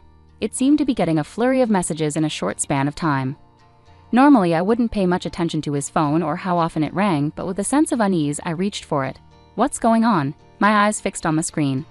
All the messages flooding my husband's phone were from someone named Nancy. Judging by the selfie that appeared to be her profile picture, she was much younger than me. Although I couldn't see the content of the messages, the heart emojis made it clear they were not just from a casual acquaintance. It seemed too coincidental. A small dark suspicion about my husband began to grow within me. Once I started doubting him, it was hard to let go of those feelings. For the next few days, I found myself sneaking peeks at my husband's phone. Those days were enough to turn my suspicions into conviction. Nancy was likely my husband's mistress, and he planned to spend the Christmas dinner with her on the 24th. He even hinted at an extra special gift for her, their excitement for each other uncontainable. To get more concrete information, I hired a private investigator. Catching my overly confident husband in the act seemed easy, and the results came back quickly. According to the investigation, Nancy was a temp at my husband's company. They had started their affair a month ago, and all the nights he told me he was working late were actually spent with Nancy. The recent drastic cut in our living expenses was likely to fund his affair with her.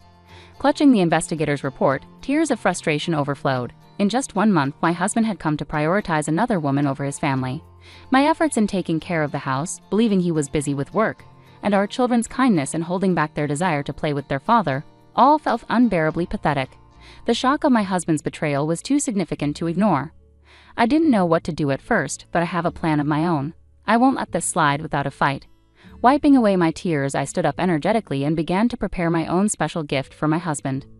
On the morning of December 24th, I sent off my husband as usual, then I headed to my parents' house with the kids. "Welcome. It's been so long since we've all been together like this.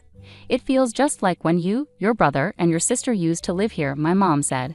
"Spending quality time with Dad is great, but this year felt especially exciting." At my parents' house, they were delighted by the festive Christmas atmosphere, enjoying decorating a large Christmas tree they had pulled out of storage. With the kids, we spent the entire day having a fun Christmas party. The next morning, the kids were ecstatic about the presents placed at the base of the Christmas tree they had decorated.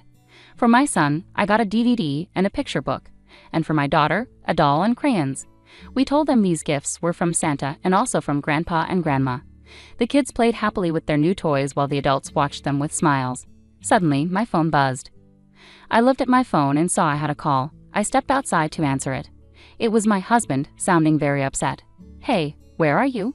I just got home from work, but my key doesn't fit the lock and the doorbell isn't working. What's going on?" I could hear him messing with the door handle through the phone.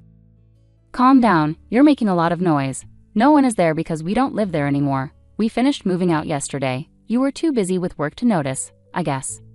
By the way, you've been shaking that doorknob for a while. Isn't that kind of like trying to break in? If you break the door, it's not my problem." I laughed at him. Even though he was still confused, he realized I had tricked him and started yelling angrily. "Don't mess with me. Doing all this without telling me. Where did you put my stuff? Bring it back now. All your things were taken by your parents yesterday. They kept apologizing to me, saying how sorry they were for what you did. Make sure to apologize to them when you get back." "What? Huh?" After finding out about my husband's affair, I told both our families everything. I explained how he was obsessed with a younger woman named Nancy, spending our money on her instead of on our family. He even cut down on our living expenses and the kids' Christmas gifts. He lied about working overnight just to be with her, and I decided to ask for a divorce. After I told everyone through tears, my parents, his parents, our siblings, and even the kids supported my decision. So we moved out of the house on Christmas Eve while my mother took care of the children. Our siblings also helped with the move. With everyone's help, we emptied the house quickly, which brings us to now. So everyone knows what you've done, and no one in the family is on your side. You caused this mess, and now you have to deal with it. I explained everything to my husband clearly. By the time I finished explaining everything, my husband was furious and started shouting at me. "You worthless woman! Your disrespectful attitude towards me, your husband, is the real problem here. I am the precious only son, you know. Blaming others while you're no saint yourself, acting all high and mighty. My parents siding with you. Ha, you must have played the victim and cried to them. Who do you think my parents will ultimately believe, their precious son or some outsider woman? You're as foolish as ever, Hava. I'll be demanding alimony from you right away. Oh really? Then go ahead and talk to them now. Here, be my guest. Saying that, I turned on the speakerphone on my cell. Then I never thought you were such a rotten person. Are those the words of someone who has committed adultery? You are the worst. You're the shame of our family. Where did it all go wrong? May and Lars, who had been by my side during the call, unleashed their anger at my husband over the phone. Dad, Mom, why are you with her? My husband began to tremble, utterly taken aback by the unexpected rebuke from his parents. Why? Because it's Christmas. Maitline, who is back at her parents' house, invited us to spend the day with her, even though we are the parents of the man who betrayed his family. Do you understand how Maitline felt all this time? While you were betraying her, she was working hard to take care of the children on her own. We've never been so ashamed and embarrassed of you. We won't defend you unconditionally. You're an adult and made your choices. Do what you want, but don't involve us again. We refuse to be used by you. May and Lars scolded him, their voices trembling with anger. Their words made me so happy I couldn't hold back my tears. What? You're at Maitlane's parents' house. Anyway, I'm coming over, so listen to my side of the story. It's unfair to only hear one side at times like these, right? You'll see who the real victim is, right, Dad? Regardless of our situation, my husband tried to win his parents over, but it was pointless. Without listening to his claims, my father-in-law hung up and turned off the phone after saying a few words to me. Then he turned off all our phones, including Maitlane's, and said, "Let's go back inside. The kids are waiting for their mom." My father-in-law said this with a gentle smile, and my mother-in-law gently patted my back. We all went back inside together. We then had the most enjoyable Christmas party ever, with delicious food, cake, and the children singing and dancing. As the night went on and the children fell asleep, the adults were relaxing when the doorbell started ringing non-stop. Tension filled the room. Everyone knew who would show up uninvited at this hour. Yes, it's me. Open the door. Are you going to leave me out in the cold on a winter night? My husband not only kept pressing the doorbell but also started rattling the doorknob as if he might break it. Panic set in, and I was about to go to the door when my parents stopped me. I looked at everyone, nodded, and decided to speak to my husband through the door. Did you forget? Christmas Eve is for lovers and Christmas is for family, right? We're all having a lovely Christmas together as a family. Did you have a nice Christmas Eve with Nancy? Now that we're strangers, I don't care what happens to you today. If you don't want to sleep outside in the cold, just leave. Don't provoke me. Should I call the police? Spread rumors in the neighborhood that a cruel wife kicked out her husband for no reason. Open this door right now.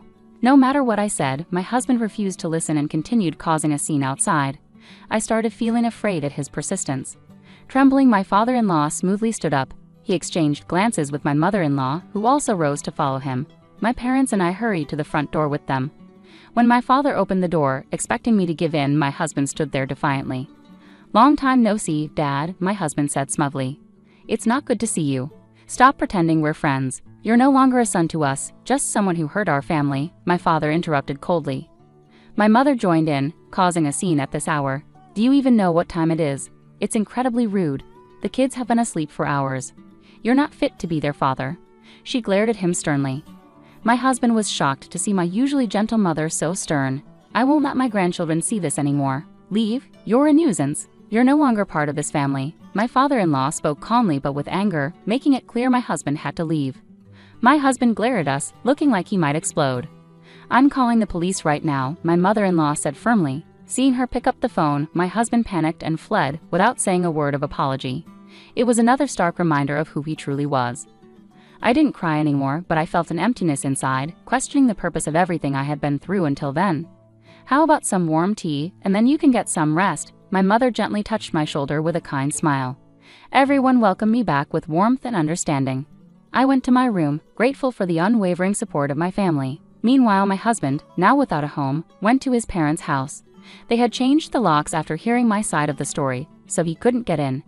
They turned him away when they returned, unwilling to let a stranger into their home. Left out in the cold, my husband finally realized the gravity of his actions and his parents' words. Now he sincerely regrets his actions and has agreed to the divorce and alimony. I had a lawyer ready just in case, but thankfully it didn't turn into a messy legal battle. After the divorce was finalized, I started a new life at my parents' house with my children. I'm focused on my work and raising my kids with the loving support of my parents. It's busy, but every day feels meaningful. Although I won't see my ex-husband again, I stay in touch with my in-laws.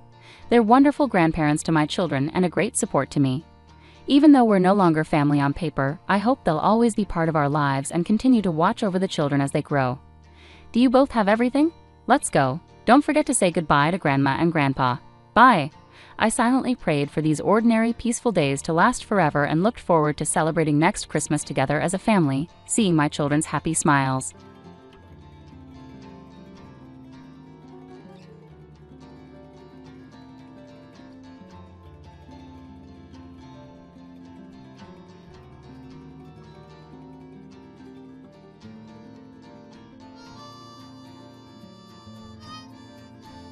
I have a lazy sister who, believe it or not, made me jeopardize my career by putting my neck on the line to secure her a job. Loyalty to family can sometimes be the greatest burden, and I speak from personal experience. Let me introduce you to my sister, Stella, who is a year younger than me. We are the products of our mother's love life, which never led to marriage. The closest thing we had to a father figure was Uncle Greg, our mother's brother, who had been looking after us for as long as I can remember. It's incredible how, from the way we carried ourselves, you'd never guess we were being supported by someone who had his own family. I graduated from college before Stella and was desperately searching for a job. Knowing Uncle Greg's influence, I approached him for help. After expressing my gratitude for everything he'd done for us, I opened up about my job search. We discussed it for a while, during which I could sense that he was assessing whether my college education had been a waste or not. Fortunately, he seemed satisfied with my qualifications and promised to help me secure a job. Uncle Greg was a man of his word, so I was overjoyed. 3 days later, he called and asked me to bring all my documents to a company. To my amazement, he had secured me a position as the head of human resources. This was beyond my expectations. I had zero experience and was fresh out of college. Nonetheless, I was determined to prove myself, not wanting to let my uncle down. A year later, Stella also graduated from college and embarked on her job hunt, which proved unsuccessful. I suggested that she visit Uncle Greg for assistance, and I planned to accompany her. However, my concern was that Uncle Greg, who had high standards, would be disappointed upon meeting my sister, a law graduate. I too was disappointed, but I knew I had to let Uncle Greg assess Stella for himself. We arrived at Uncle Greg's place, and he engaged my sister in a conversation. I remained mostly silent, and even I could tell that she appeared unrefined. Uncle Greg didn't say anything about my sister, but the disappointment in his eyes was evident. After some time, he promised to help her in her job search. 2 weeks passed, and Stella hadn't received a favorable response from Uncle Greg. She reached out to him, but he would merely say he was working on it. One evening, our mother and sister approached me for a discussion after I returned from work. Exhausted, I asked to have the conversation the following morning before I headed to work. They both woke me up early the next day, and Stella started by expressing her frustration with Uncle Greg, who she believed was taking too long to find her a job. I defended him, emphasizing how good he'd been to us and that she needed to be patient. Stella, however, insinuated that Uncle Greg was now playing favorites between us, citing how quickly he had found me a job, while she had waited for weeks. Our mother chimed in, suggesting a solution for Stella's joblessness. I was initially happy for my sister until I heard the proposed solution. Our mother suggested that I use my influence as the head of human resources in my company to hire Stella as a sales agent with a high salary. I was shocked and turned to Stella to see if it was a joke. Our mother further argued that it was only natural for someone in my position to do so. She claimed that since I was the head of my department, nobody would question the hire. I hesitated to say no immediately and asked Stella if she had any experience as a sales agent. She retorted by asking if it was necessary, given her law degree. It was frustrating to see her demand a job for which she lacked the qualifications and experience. To make matters worse, both she and our mother were insisting on a high salary for her.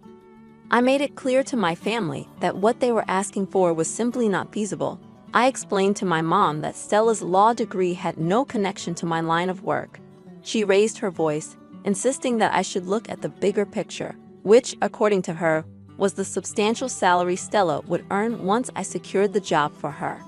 I pointed out that fulfilling their request could jeopardize my career, as it might appear as favoritism if my superiors found out I'd employed someone unfit for the job.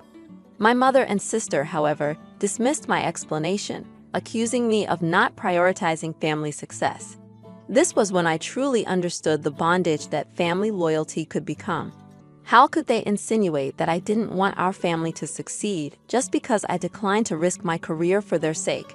It felt like pure selfishness. I reiterated my earlier stance and prepared some food. The rest of the day passed in silence, but the discussion continued to weigh on my mind. There was no way I could accede to their demands. I hadn't even been on the job for 2 years, and it wasn't time to act like I owned the place. My mom and sister started giving me the cold shoulder, essentially trying to guilt-trip me. I felt miserable in my own home, so I began intentionally coming home late to spend less time there. However, that tactic didn't improve the situation. I finally decided to seek advice from someone I knew would offer an unbiased perspective, Uncle Greg. One day, I stopped by Uncle Greg's place on my way home from work and shared everything that had been happening at home, except for the part where Stella accused him of playing favorites. Uncle Greg listened and assured me that getting a job for my sister was not a difficult task for him. He mentioned that he'd been stalling the process because he had doubts about her capabilities for the job, even in her field. He pointed out certain observations he'd made during their discussions, which I agreed with. Uncle Greg explained that if he recommended my sister for a job, it would put his own reputation at risk with his friends who were her potential employers. He made it clear that she didn't meet their expectations and could damage his standing. He also revealed that the talk of not wanting family success was an emotional ploy to manipulate and guilt-trip me into doing their bidding. He urged me not to sacrifice my budding career for my selfish sibling and suggested that I consider moving out of the house and renting my own apartment if the pressure became too much. Uncle Greg's words deeply resonated with me, and he was right. I needed to let my mother and sister understand that I was an independent person who couldn't be swayed in any direction they wished. But despite this realization, I couldn't bring myself to do it. I decided to make a one-time compromise for Stella's sake. One morning, I approached Stella and asked her to come to the office later that day to pick up her appointment letter. The relief in her demeanor was palpable, and my mother smiled, assuring me that I was making the right decision, even though I knew she was wrong. I was unknowingly setting myself up for a major disaster. Stella came to the office, received her appointment letter, and commenced work. However, the real issue was her lack of productivity, which was evident. The problem was that her role was not in her field of expertise. 2 months later, most of the staff began complaining about Stella's performance. I had to address the issue with my sister before it escalated further. I pointed out that she was not contributing to the company, yet she was overpaid compared to some hardworking, productive colleagues.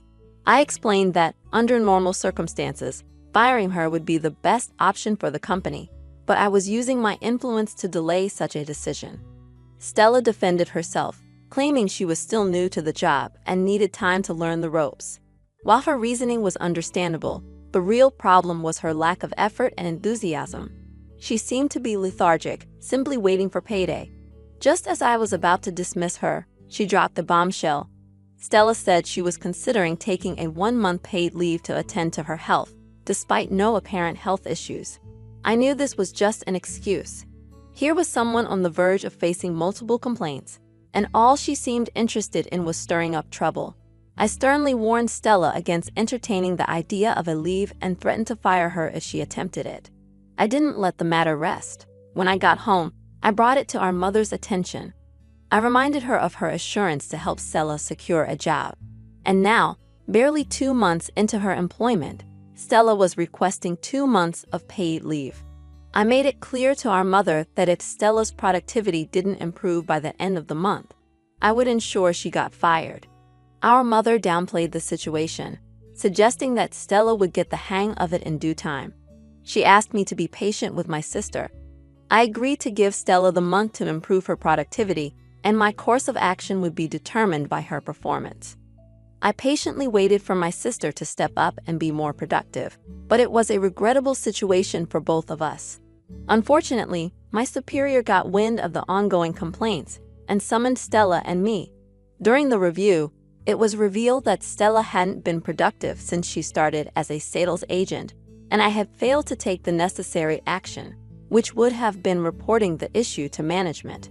My favoritism was exposed, and we were both immediately terminated. I began pleading for my job on the spot, but I was informed that the decision was final. Stella, on the other hand, rather than showing humility, stated that the job was beneath her, considering her educational qualifications, and walked out of the office while I remained on my knees begging to retain my job. I regretted not heeding Uncle Greg's warnings. His predictions had become a reality, and I had allowed my sister to ruin my career. I returned home, a mixture of tears and anger in my heart, only to find Stella casually sitting on the couch with a bowl of popcorn, watching a movie, seemingly undisturbed by the whole ordeal. I immediately confronted Stella, and we started exchanging heated words. Our mother rushed to the scene, trying to calm the situation. At this point, Stella hadn't shared what had happened, and my anger was directed towards our mother. I began shouting at her, holding her responsible for emotionally blackmailing me into bringing Stella to my workplace. When she learned what had transpired, our mother raised her voice in return and demanded that I never speak to her in such a manner. I regretted that I had been disrespectful, but was unable to control my emotions at that moment. Feeling overwhelmed and wanting to avoid doing something regrettable, I ran out of the house. I didn't know where I was headed, but I knew I needed to be far away from them before my anger got the best of me. I stayed in a hotel for 3 days, crying and not hearing from my mother or sister. After a while, I decided to visit Uncle Greg. He was surprised to see me, especially on a weekday when I should have been at work. He asked about the issue, and I couldn't hold back my tears. It took some time for him to console me, and then I began telling him how I regretted not heeding his earlier warnings. What I didn't mention was that I'd been avoiding his house and calls ever since I helped Stella get the job, because I knew it would disappoint him, and I was right. Uncle Greg was initially upset with me for not listening, but his anger quickly turned to empathy as he understood the pressure of family expectations. He didn't want to discuss the matter further. He simply asked me to get into his car, and we drove back to our house. When Uncle Greg arrived at the house, he was furious. It was the first time either Stella or I had seen him like this. My mother, however, had grown up with her brother and wasn't surprised by his anger. She refused to take responsibility for my job loss and defended herself by stating that all she did was ask me to help my sister secure a job. She and Stella turned the tables on me, claiming that I hadn't guided Stella properly at work. Uncle Greg saw through their attempt to avoid blame and gave them a stern look before assuring me that everything would be okay. He promised to do everything in his power to help me find a new job. I thanked my uncle, who wasted no time in leaving the house. My mother, upon seeing her brother's departure, turned to me and called me a disgrace. She questioned why I had made such a big deal out of the situation and involved someone who had little or no business with it. I couldn't respond the way my emotions wanted me to, so I simply went into my room and closed the door. It has been 2 weeks since the incident, and both my sister and I are jobless. I am not sitting idly, waiting for my uncle to work his magic. I am actively searching for job opportunities and hope for a positive outcome soon. In an update, I can say it has been extremely challenging staying at home with my sister and mother. They have both united against me, making me feel like an outsider in my own family. I returned last week from yet another unsuccessful job hunt, feeling frustrated and exhausted. It appeared that even my uncle was struggling to secure a job for me, and I couldn't blame him. If I had been wiser, I wouldn't find myself in this current disaster. After submitting my qualifications to a firm that promised to get back to me, I decided to rest on the couch for a moment. My short nap was abruptly interrupted about 5 minutes later when my sister started screaming in excitement. She deliberately came to the living room, dramatizing her joy, as if she was deliberately looking for trouble, as she often did. Our mother hurried to her, and she informed her, loud enough for me to hear, that she had been invited for an interview at a law firm.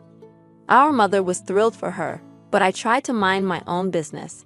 However, my sister couldn't resist taking a jab at me, insinuating that she was achieving for herself what sisters and uncles, who claimed to be family, could not do for her. It was a clear reference to me and Uncle Greg. I couldn't allow her to add to my frustration, so I gave a sarcastic laugh, mentioning that people celebrated interview invitations as if they had already landed the job. Not stopping there, I added a cutting remark about interviewers discovering they'd wasted their time with an empty-headed candidate. My sister was visibly affected, and she wanted to confront me, but our mother stepped in, clearly favoring her. This didn't surprise me. I hadn't expected anything different. Stella went for the interview and returned with a smile, informing our mother, right in front of me, that she was preferred over the other candidates and was offered the job on the spot. The pay wasn't as much as she had earned in my firm, but she was assured it would triple in 3 months. My sister and mother took delight in rubbing it in my face, making me wonder about the judgment of the employers who hired her. I also wondered about the quality of the other candidates if Stella was chosen over them. Nevertheless, I decided to wait and see how it would play out because I knew my sister's track record with jobs. In the second update, I had a serious altercation with my mother this morning, all because of my sister Stella. Since she got her job, my mother decided that no one else in the house, except me, should perform any chores, no matter how minor. I had tolerated it until this morning when my mother approached me and demanded that I do Stella's laundry. The demand was insulting, and I refused outright.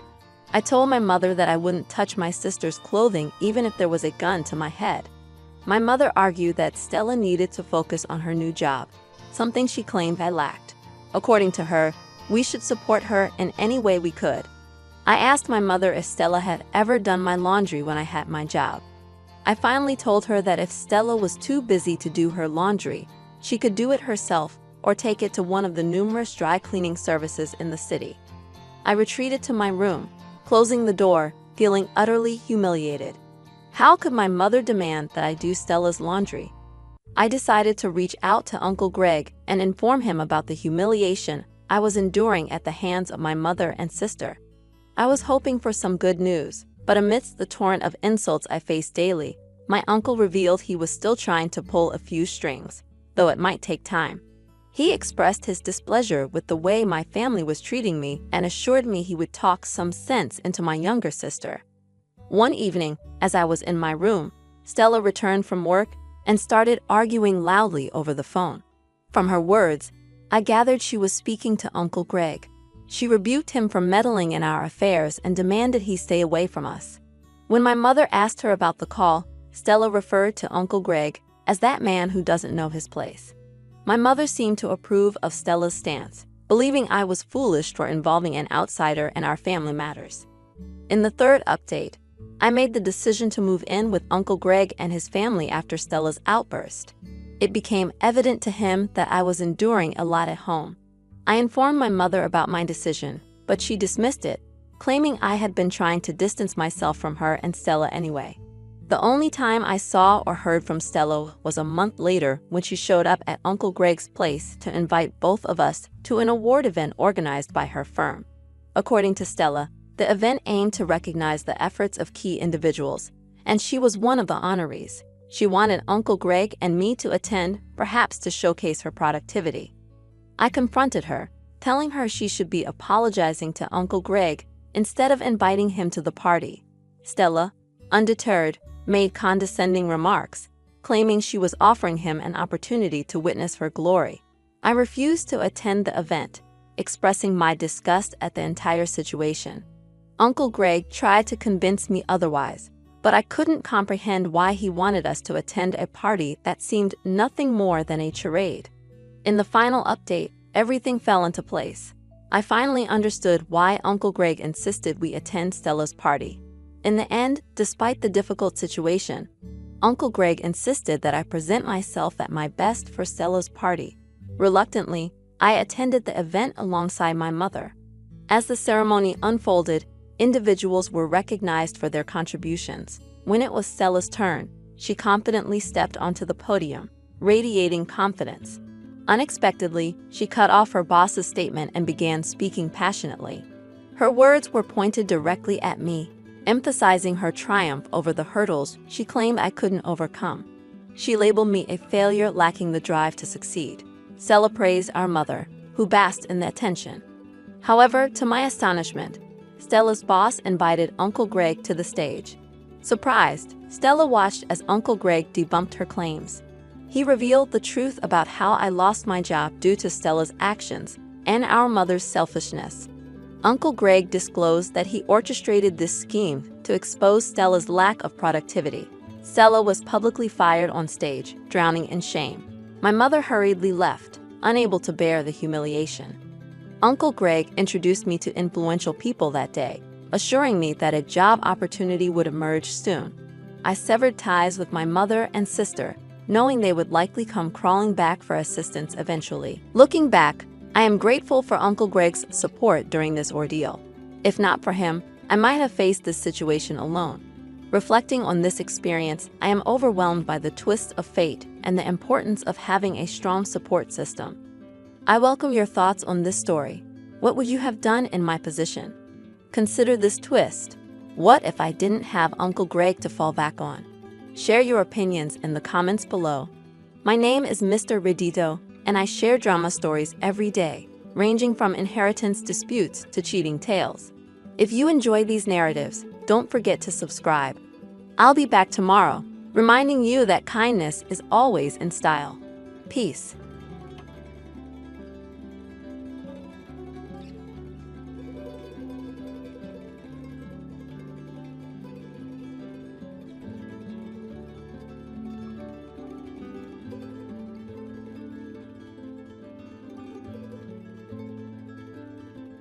I'm Sarah, a 40-year-old mother of two, wedded to my rock, John, for almost 2 decades. Our life's been a thrilling yet challenging journey, and it's the companionship in these times that truly counts. However, things took a turn with the unexpected arrival of my younger brother Tom, a 32-year-old who's still figuring life out, often making impulsive decisions. It was a typical Sunday, with our family congregating at Mom's house, a place brimming with childhood nostalgia. As we were savoring Mom's delightful roast and her tales, Tom barged in, unexpectedly accompanied by a young, pregnant woman named Lisa, his fiancée. This sudden revelation, amidst a peaceful family lunch, caught everyone off guard. Lisa, youthful and visibly pregnant, was dressed more for a party than a family gathering.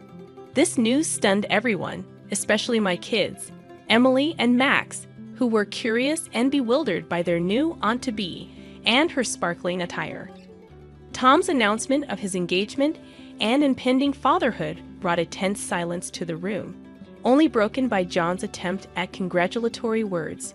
Tom declared their plan to stay at Mom's temporarily, which visibly worried her. It was like observing someone unwittingly edge closer to a precipice.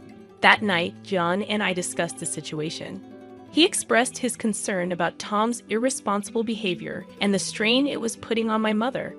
The following days were chaotic, with Tom and Lisa overstepping boundaries, while Mom tirelessly catered to their needs, visibly worn down by their lack of gratitude. One evening, I found Mom in the kitchen, her fatigue evident. I urged her to stand up for herself, but her maternal instincts towards Tom and his unborn child made it impossible for her to turn them away. I felt an overwhelming urge to confront them, to expose their exploitation of Mom's kindness, but I restrained myself. In family dynamics, love often means overlooking the obvious faults, even when it's detrimental. This became our new reality: Tom and Lisa, the inconsiderate house guests, and the rest of us tiptoeing around to maintain harmony in a home that now seemed constricting. Our days were upended by Tom and Lisa's presence. Each morning was greeted with Lisa's loud grievances about her discomforts or cravings. She'd saunter into the kitchen, still in her nightwear, demanding breakfast without a hint of courtesy. "Sarah, whip up some pancakes, would you?" The baby's craving them, she'd order without a please. I'd clench my teeth, trying to maintain composure. "Sure, Lisa." Just after I prepare Emily and Max for school. Tom was equally unhelpful, idly lounging, his attention fixed on his laptop or video games, occasionally shouting for food without a glance our way. Mom attempted to mediate, reminding me they were young, but I couldn't overlook their blatant sense of entitlement. As Lissa's due date neared, the situation worsened. She left clutter everywhere, engaged in endless phone gossip, while dishes and laundry piled up. One day, I reached my breaking point. Finding her in the living room, feet propped on the coffee table, I confronted her. "Lisa, this isn't a hotel. You can't just expect everyone to clean up after you." Her response was a dismissive eye roll. "Chill, Sarah. I'm pregnant, remember?" Tom's defense was swift but infuriating. "Lay off her, Sarah. She's carrying my child." Mom intervened, pleading for peace, but the unfairness was glaring. She was exhausting herself for their sake, yet remained unheeded. They treated our home like a free-for-all, leaving messes and responsibilities for Mom, and even had the audacity to plan an extravagant wedding, expecting Mom to foot the bill. Their disregard for Mom's well-being became intolerable. Even after the birth of their son Alex, their behavior didn't change. One morning, I walked in to find Mom tackling a pile of dirty dishes, while Lisa idly watched TV and Tom was absorbed in his phone. I asked Mom why she was burdened with all the work, but the answer was all too familiar.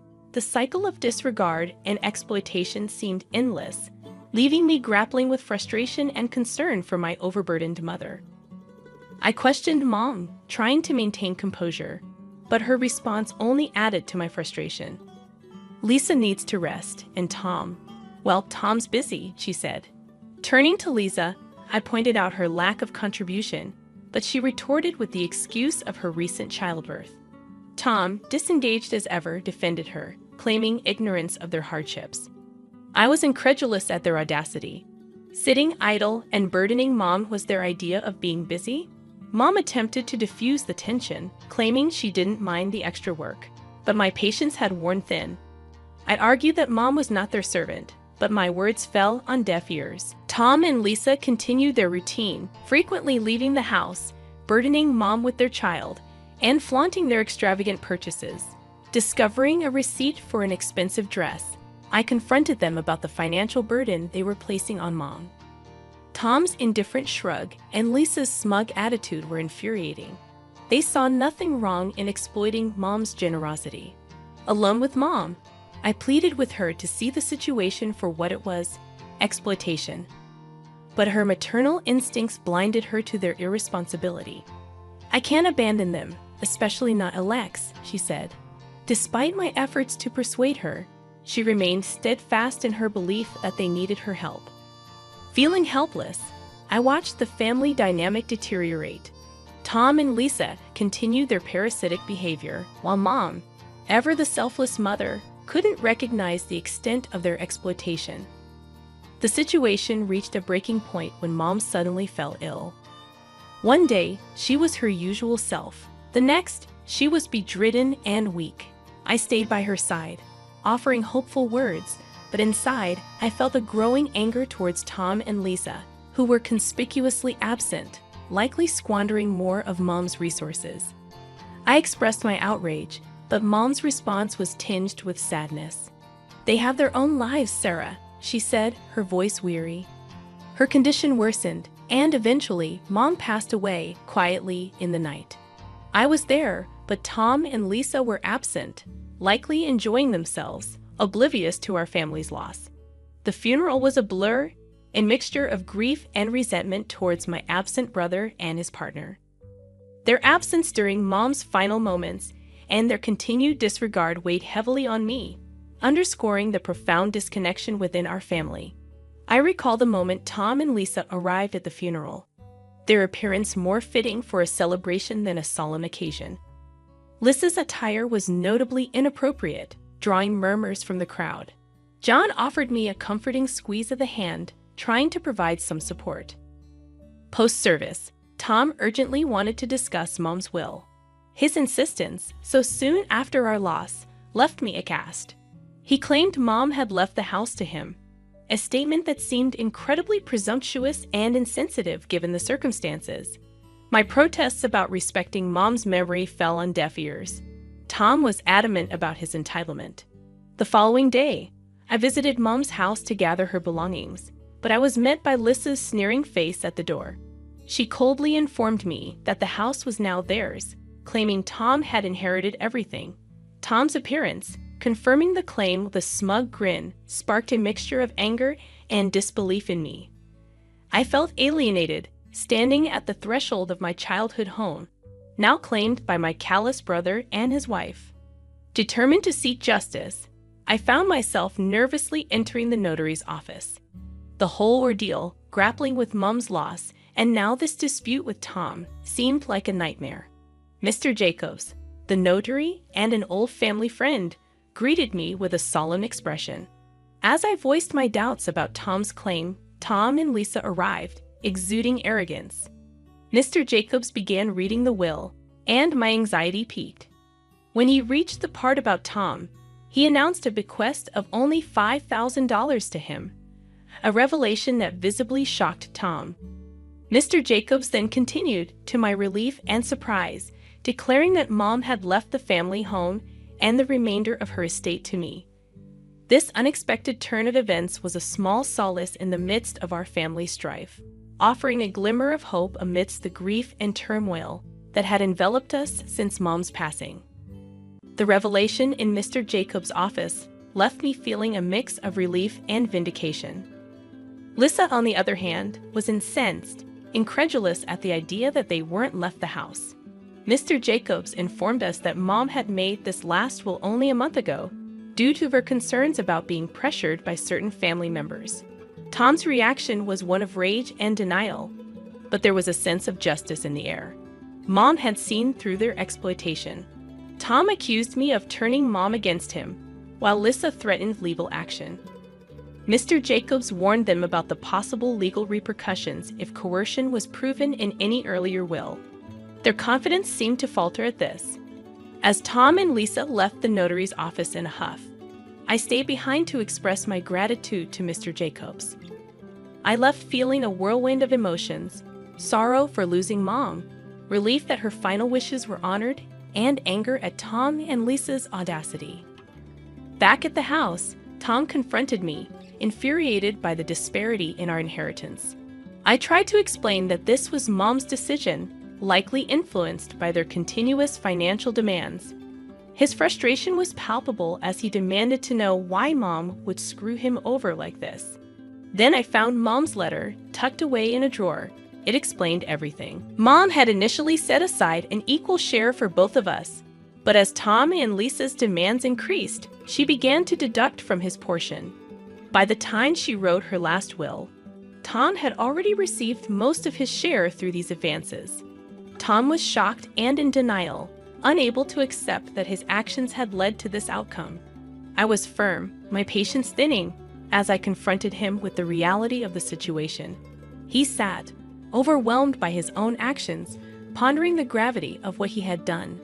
The weight of his choices and their impact on Mom's final decisions was a harsh reality he now had to face.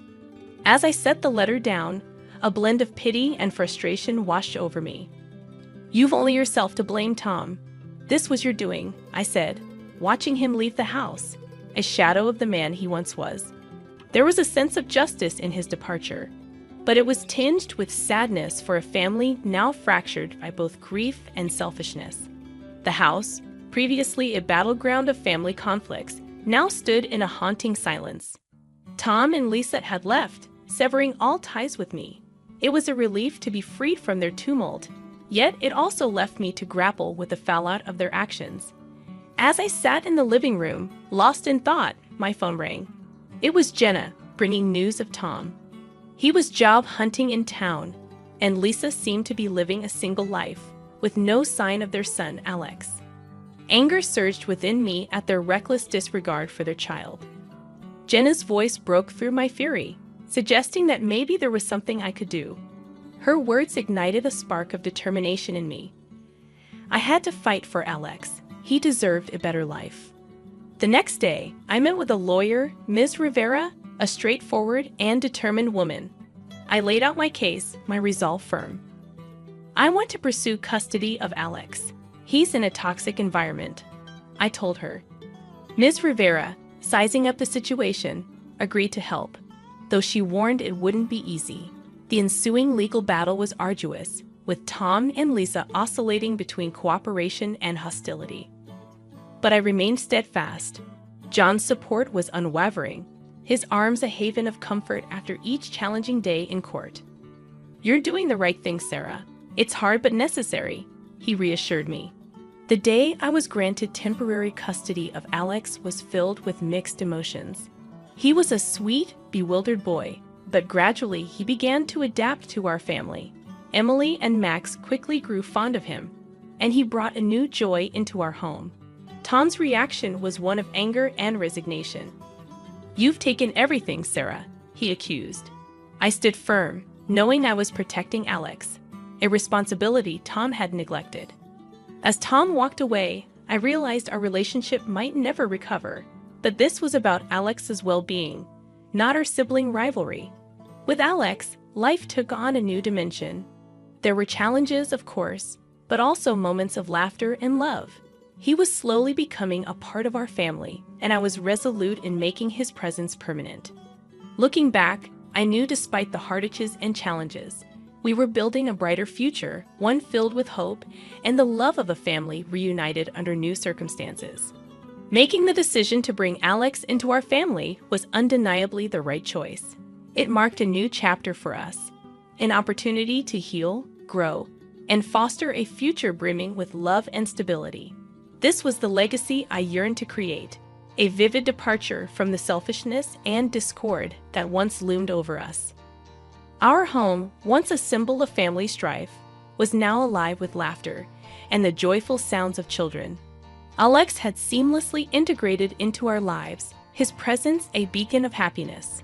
One evening, as I tucked him into bed, his innocent question about staying with us forever warmed my heart. "Yes, Alex, you're part of our family now," I assured him, and his contented smile was all the confirmation I needed. John, standing by the door, shared a look of pride and fulfillment.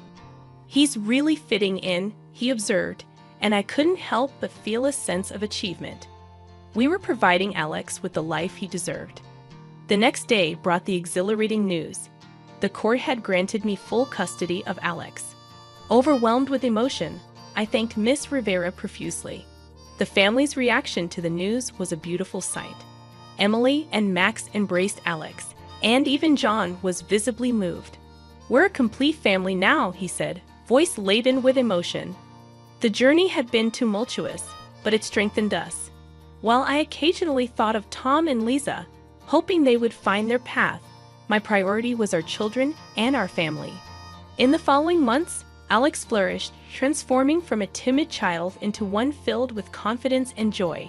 One day, while playing in the garden, he presented me with a dandelion, proudly announcing his wish for us to be together forever.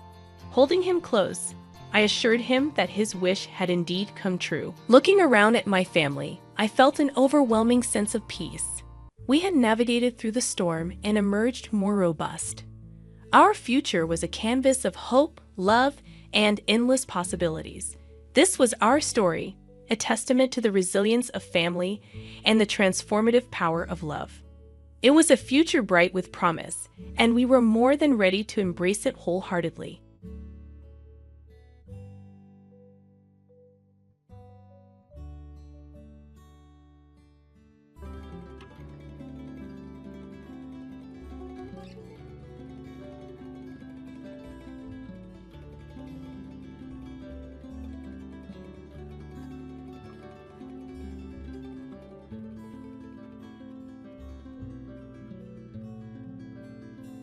Ten years had passed since my mother-in-law became confined to a wheelchair. Regular hospital checkups and physical therapy were routine for her. On this particular day, she was undergoing tests, and I found myself waiting in the hospital's waiting room before her therapy session. In the midst of my thoughts, a doctor suddenly pulled on my arm, a deep concern etched on his face. "I'm going to speak with her primary doctor about this," he announced. Gently releasing my arm, I observed that the doctor in front of me was a man, whereas my mother-in-law's primary doctor was a woman.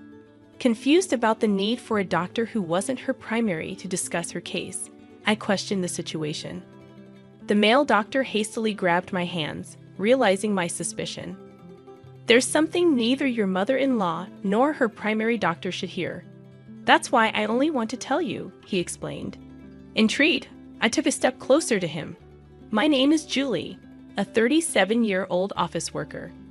Recently, I've been working remotely for a small and medium-sized company. However, the doctor's revelation seemed unrelated to my mother-in-law's condition." He continued, "When I was a child, my mother left home, and I was raised by my father in a single-parent family. Despite my father's warnings about my mother being a spendthrift, I never felt lonely due to the love he showered on me. I eventually went to college and found a job, leading an independent life. 14 years ago, I married Mike. His mother warmly welcomed me into their family, treating me like her own daughter. However, tragedy struck when my mother-in-law was involved in a car accident, leaving her wheelchair-bound. Despite various caregivers, her condition deteriorated, and she expressed loneliness, prompting us to move back to care for her temporarily. As my husband and I visited her, she seemed relieved and began to smile. However, when we mentioned returning to work, her demeanor changed, and she didn't allow us to leave. My mother-in-law pleaded with desperation, her voice nearly hysterical. "No, please, both of you don't leave. Don't leave me alone." Attempting to calm her, I assured, "Mike really needs to return to his job, but I'll talk to my company and see if I can stay here a bit longer. I'll come back as often as I can. Just hang in there for me, Julie." With tearful eyes, she implored, "If you can stay, that would be great. Mike, you better come back, okay? I'll be waiting." After losing her husband, she had endured loneliness for a long time. Our sudden notification of departure likely triggered anxiety and confusion. Her weakened state over the past week heightened her fear of facing loneliness. After discussions with my company, I decided to switch to remote work and operate from home temporarily to care for my mother-in-law. However, her aversion to being alone persisted. Even when I worked from home, she clung to me relentlessly. I couldn't let her be seen by my coworkers, and no matter how close we might be, she'd always be waiting where she could see me. It felt like I was under constant surveillance, leading to a growing sense of resentment. Meanwhile, Mike would come home on weekends and take days off during the week to assist with her care. Despite ongoing physical therapy, her condition showed no improvement, preventing my return to the office. Our personal lives became dominated by her care, leaving no time for just the two of us. The 10th year of this lifestyle marked her 65th birthday, and with each passing year, her dependency on us grew. My husband, unable to bear the situation, reduced his visits year by year. Even if I stepped out for a few minutes, my mother-in-law would panic, insisting I take her with me. Calming her down took ages, and I couldn't go back to our own home. Yet, I couldn't abandon the woman who had welcomed me without judgment or prejudice from a single-parent household. Then, a pivotal moment arrived. During a routine checkup, I accompanied my mother-in-law to the hospital as always. Dr. Mia, a woman in her 30s, had been her trusted doctor for a decade. When my mother-in-law went into the examination room, a young male doctor named Ryan approached me. Startled, he said, "Excuse me, you're Sally's daughter, right?" Sally was my mother-in-law's first name. Ryan explained that he recently joined the hospital and worked in the same department as Dr. Mia. Intrigued, I replied, "Yes, I'm her daughter-in-law. What's going on?" Ryan apologized for the sudden approach and requested a moment to discuss something about my mother-in-law. Curious, I agreed, realizing her appointment probably wasn't over yet. Agreeing to Dr. Ryan's request, he led me to a small private consultation room not far from the examination area.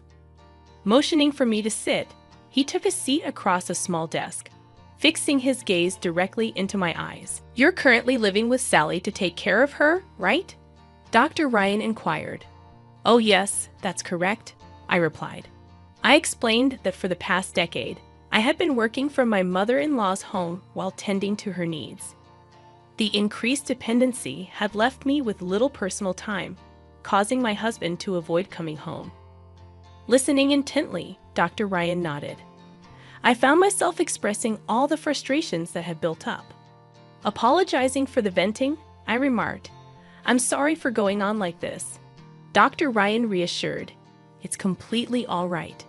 Anyway, 10 years, that's quite a commitment." His face turned thoughtful, and then he looked at me with a serious expression. However, before his words could reach me, a scream from my mother-in-law pierced the air. Both Dr. Ryan and I rushed to the examination room, only to witness an unthinkable scene that left me speechless. Dr. Ryan urged, "You should leave that house as soon as possible. Get away from your mother-in-law." Suppressing my anger, I nodded, and without heading to my mother-in-law, I went straight to the police. Despite skepticism, they promised to investigate. I hastily packed my belongings from the house, the disturbing image from the hospital replaying in my mind. An hour later, while still packing, I explained everything to my husband over a call. Numerous calls and messages from my mother-in-law flooded my phone, but I continued to ignore them. In the evening, my husband and the police arrived, and that's when I finally answered a call from my mother-in-law. Angrily, she demanded to know why I had left her behind. With a firm attitude, I informed her, "I realized I don't need to live with you anymore. I'm going back to the house where my husband is." Indignant, my mother-in-law ranted and raved. With a sigh, I responded, "Why don't you just walk back home from the hospital? After all, your legs are fine, so you don't need a wheelchair or care, right?" As I continued explaining, my mother-in-law let out a short scream, conveying her extreme upset.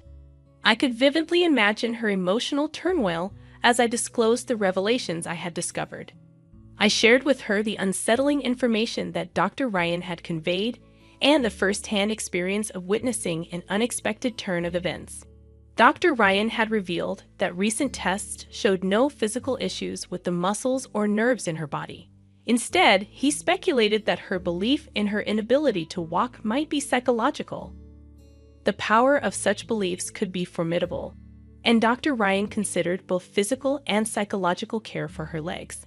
In his efforts to include me as a family member in the care plan, he had called me over. However, it turned out that my presence wasn't necessary. During our conversation, a scream echoed from the examination room, my mother-in-law's. Dr. Ryan and I hurriedly went to check the room, finding her gesturing as if swatting away an insect. To our surprise, it was a false alarm. She had mistaken dust for a bug. In a surreal moment, she picked up the motionless dust and walked to the trash can, revealing that she could walk without the need for a wheelchair or cane, moving with astonishing ease. Dr. Ryan pushed me to the corner of the hallway, and we observed silently as my mother-in-law, seemingly unaware of our presence, calmly returned to her wheelchair. Dr. Mia entered the room, exchanged an envelope with my mother-in-law, and, acting nonchalantly, pushed her wheelchair toward the physical therapy facility. Stunned by the unfolding events, I stood frozen until Dr. Ryan gently shook me out of my daze. He'd advised me to leave my mother-in-law's house immediately, and I hurriedly packed, desperate to escape this surreal revelation. Throughout my narrative, my mother-in-law remained silent. Finally, with an audible sigh over the phone, she began to speak, perhaps realizing she couldn't evade the truth any longer. Acknowledging the car accident that initially left her wheelchair-bound, she admitted that thanks to treatments, she could walk with the aid of a cane about 5 years after the incident. Listening in disbelief over the speaker, my husband and I were stunned. What puzzled us most was the purpose of the 12 years we had spent caring for her. She expressed her fear that once we discovered she could walk, we would leave her side. Tearfully, she admitted, "Julie, Mike, I couldn't bear that thought. I feared losing you both, and that's why I kept up the pretense. I truly love you like my own daughter." My mother-in-law had often expressed her loneliness after Mike moved out and my husband passed away. Despite her repeated pleas, Our hearts remained unmoved. While we understood her feelings, we believed the way she went about it was wrong. Apologizing, we explained, "We can't be by your side any longer. Sorry, Mom, Mike, but the way you went about it was wrong." I continued, expressing my own sentiments. "I've been taking care of you for the past 10 years while working. My colleagues have experienced promotions, marriages, and childbirth. Because of your care, I couldn't have a child of my own. I had almost given up on having kids, but now I feel like the past 10 years are in vain. Why did you deceive us to the point of having us care for you? We would have visited you during our time off. Why did it have to be this way?" Though I didn't mean to blame her, tears welled up as the words poured out. With my husband supporting me, I conveyed that I no longer intended to care for her. We decided to leave her house that day and cut off all contact. Despite her protests and hysteria, we hung up, contacting the police, who assured us they would begin an investigation. 2 months later, while at a hospital with my husband, Dr. Mia, my mother-in-law's supposed doctor, rushed over to us. We remembered her with fuller cheeks, but now she looked gaunt and fatigued. Curious about her presence, we reluctantly listened as she approached with a desperate look. Dr. Mia revealed that she knew all along that my mother-in-law's leg was healed. She had accepted money to provide a false disability diagnosis. The money was in the envelope she received from my mother-in-law that day. Due to a recent complaint by Dr. Ryan, the hospital discovered her forgery and fired her immediately. Furthermore, she faced potential arrest for fabricating medical records, and her medical license was likely to be revoked. Incredibly, Dr. Mia insisted that the money wasn't an appreciation gift from my mother-in-law, but hush money from my husband and me. She alleged that we plotted to scam disability pension by making my mother-in-law disabled. However, there was no evidence to support these claims. It was shocking to realize that Dr. Mia, facing legal trouble, had shifted the blame onto us. In disbelief, I responded, "What are you talking about? We haven't done anything like that." Dr. Mia persisted, claiming it was the truth. "I'm going to tell the police everything," Dr. Mia shouted, her eyes red with rage, making us turn pale. While her claims lacked evidence, proving our innocence would be challenging, and the mere thought terrified us. My husband and I were on the verge of tears when a woman approached us, standing between Dr. Mia and us, shielding us from her wrath. Aren't you the head doctor here? I urgently need to talk to you," she said. Upon seeing the woman, Dr. Mia turned deathly pale, quickly putting on a forced smile and approaching her with flattery. The woman glaring at Dr. Mia was the head doctor of the hospital, and she was Yvonne, my mother. Yes, my mother, from whom I was separated as a child due to her divorce, was now a doctor and held a prominent position in a major university hospital. She was one of the people advocating for revoking Dr. Mia's medical license upon learning about her misdeeds. "Oh, you're related. In that case, could you please just hear me out?" Dr. Mia begged, trying to invoke my mother's sympathy. However, my mother shook her head, stating, "Don't mess with me. You and Sally have been deceiving the hospital and the authorities for 10 years, keeping my daughters confined at home. Sally kept them at home because she was afraid to be alone. You, on the other hand, funded your debts from your nightlife with Sally's disability benefits. You frauds need to face appropriate punishment and make amends." Dr. Mia's plea was abruptly dismissed, and realizing there was nothing she could do, she slumped to the ground in despair. Whispers and stares from those around us focused on her, and we couldn't help but watch with indescribable feelings. Suddenly, a strong pull came from behind, startling me. I turned around to find, astonishingly, my mother-in-law standing firmly beside my father. My father angrily shouted at my mother, demanding, "What have you done to Julie?" I was taken aback, wondering why my father was there and why with my mother-in-law. When I heard that Sally was looking for Julie, I wanted to help. "You moved to a place without telling me, and I thought I would meet you if I followed Dr. Mia," my father explained. The reason I hadn't told my father our whereabouts wasn't just because of the family connection between my mother-in-law and him. Since my mother-in-law's car accident, I had asked my father to look after her when I was out for work. During those times, they became close and started dating secretly behind our backs. I had found out about this last year, suspecting their relationship when I saw them talking closely at my in-laws' house. "Give Julie back. I won't let you take her away," my father yelled at my mother, an intensity I'd never seen before. Brushing off his grip, I shouted, "Stop it. I know all the stories you told me about Mom are lies."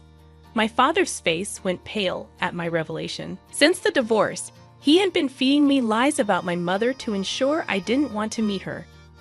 The stories about her treating him like a slave or leaving him for a younger man were all false. My mother, an accomplished doctor, always had a busy schedule, and my father knew this when they married. However, after I started daycare, his attitude shifted drastically. Blaming her for our lack of family vacations, he decided to divorce her, claiming she wasn't a good mother. On my 4th birthday, my father suddenly took me and left home. In reality, it was him who left, not my mother. Following the divorce settlement, even though my mother had a decent income, she couldn't guarantee time for raising me.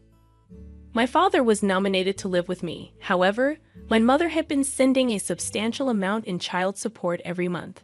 I didn't know this until I met my mother. Even after becoming a single parent, my father ensured I didn't want to see my mother by portraying her in a negative light with false stories. It seemed that my mother wanted to see me, but most of the time, she was overseas for training or research.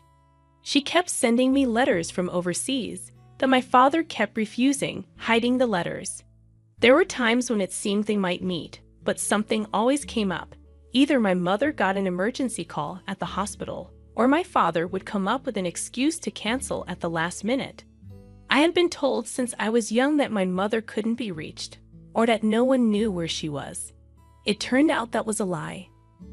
The reason my father could afford to travel once every 2 months and pay for my high school and college tuition was thanks to the child support money from my mother. Our comfortable life was all thanks to her. So the story of my father working late nights was also a sham to make it seem like he was struggling with parenting.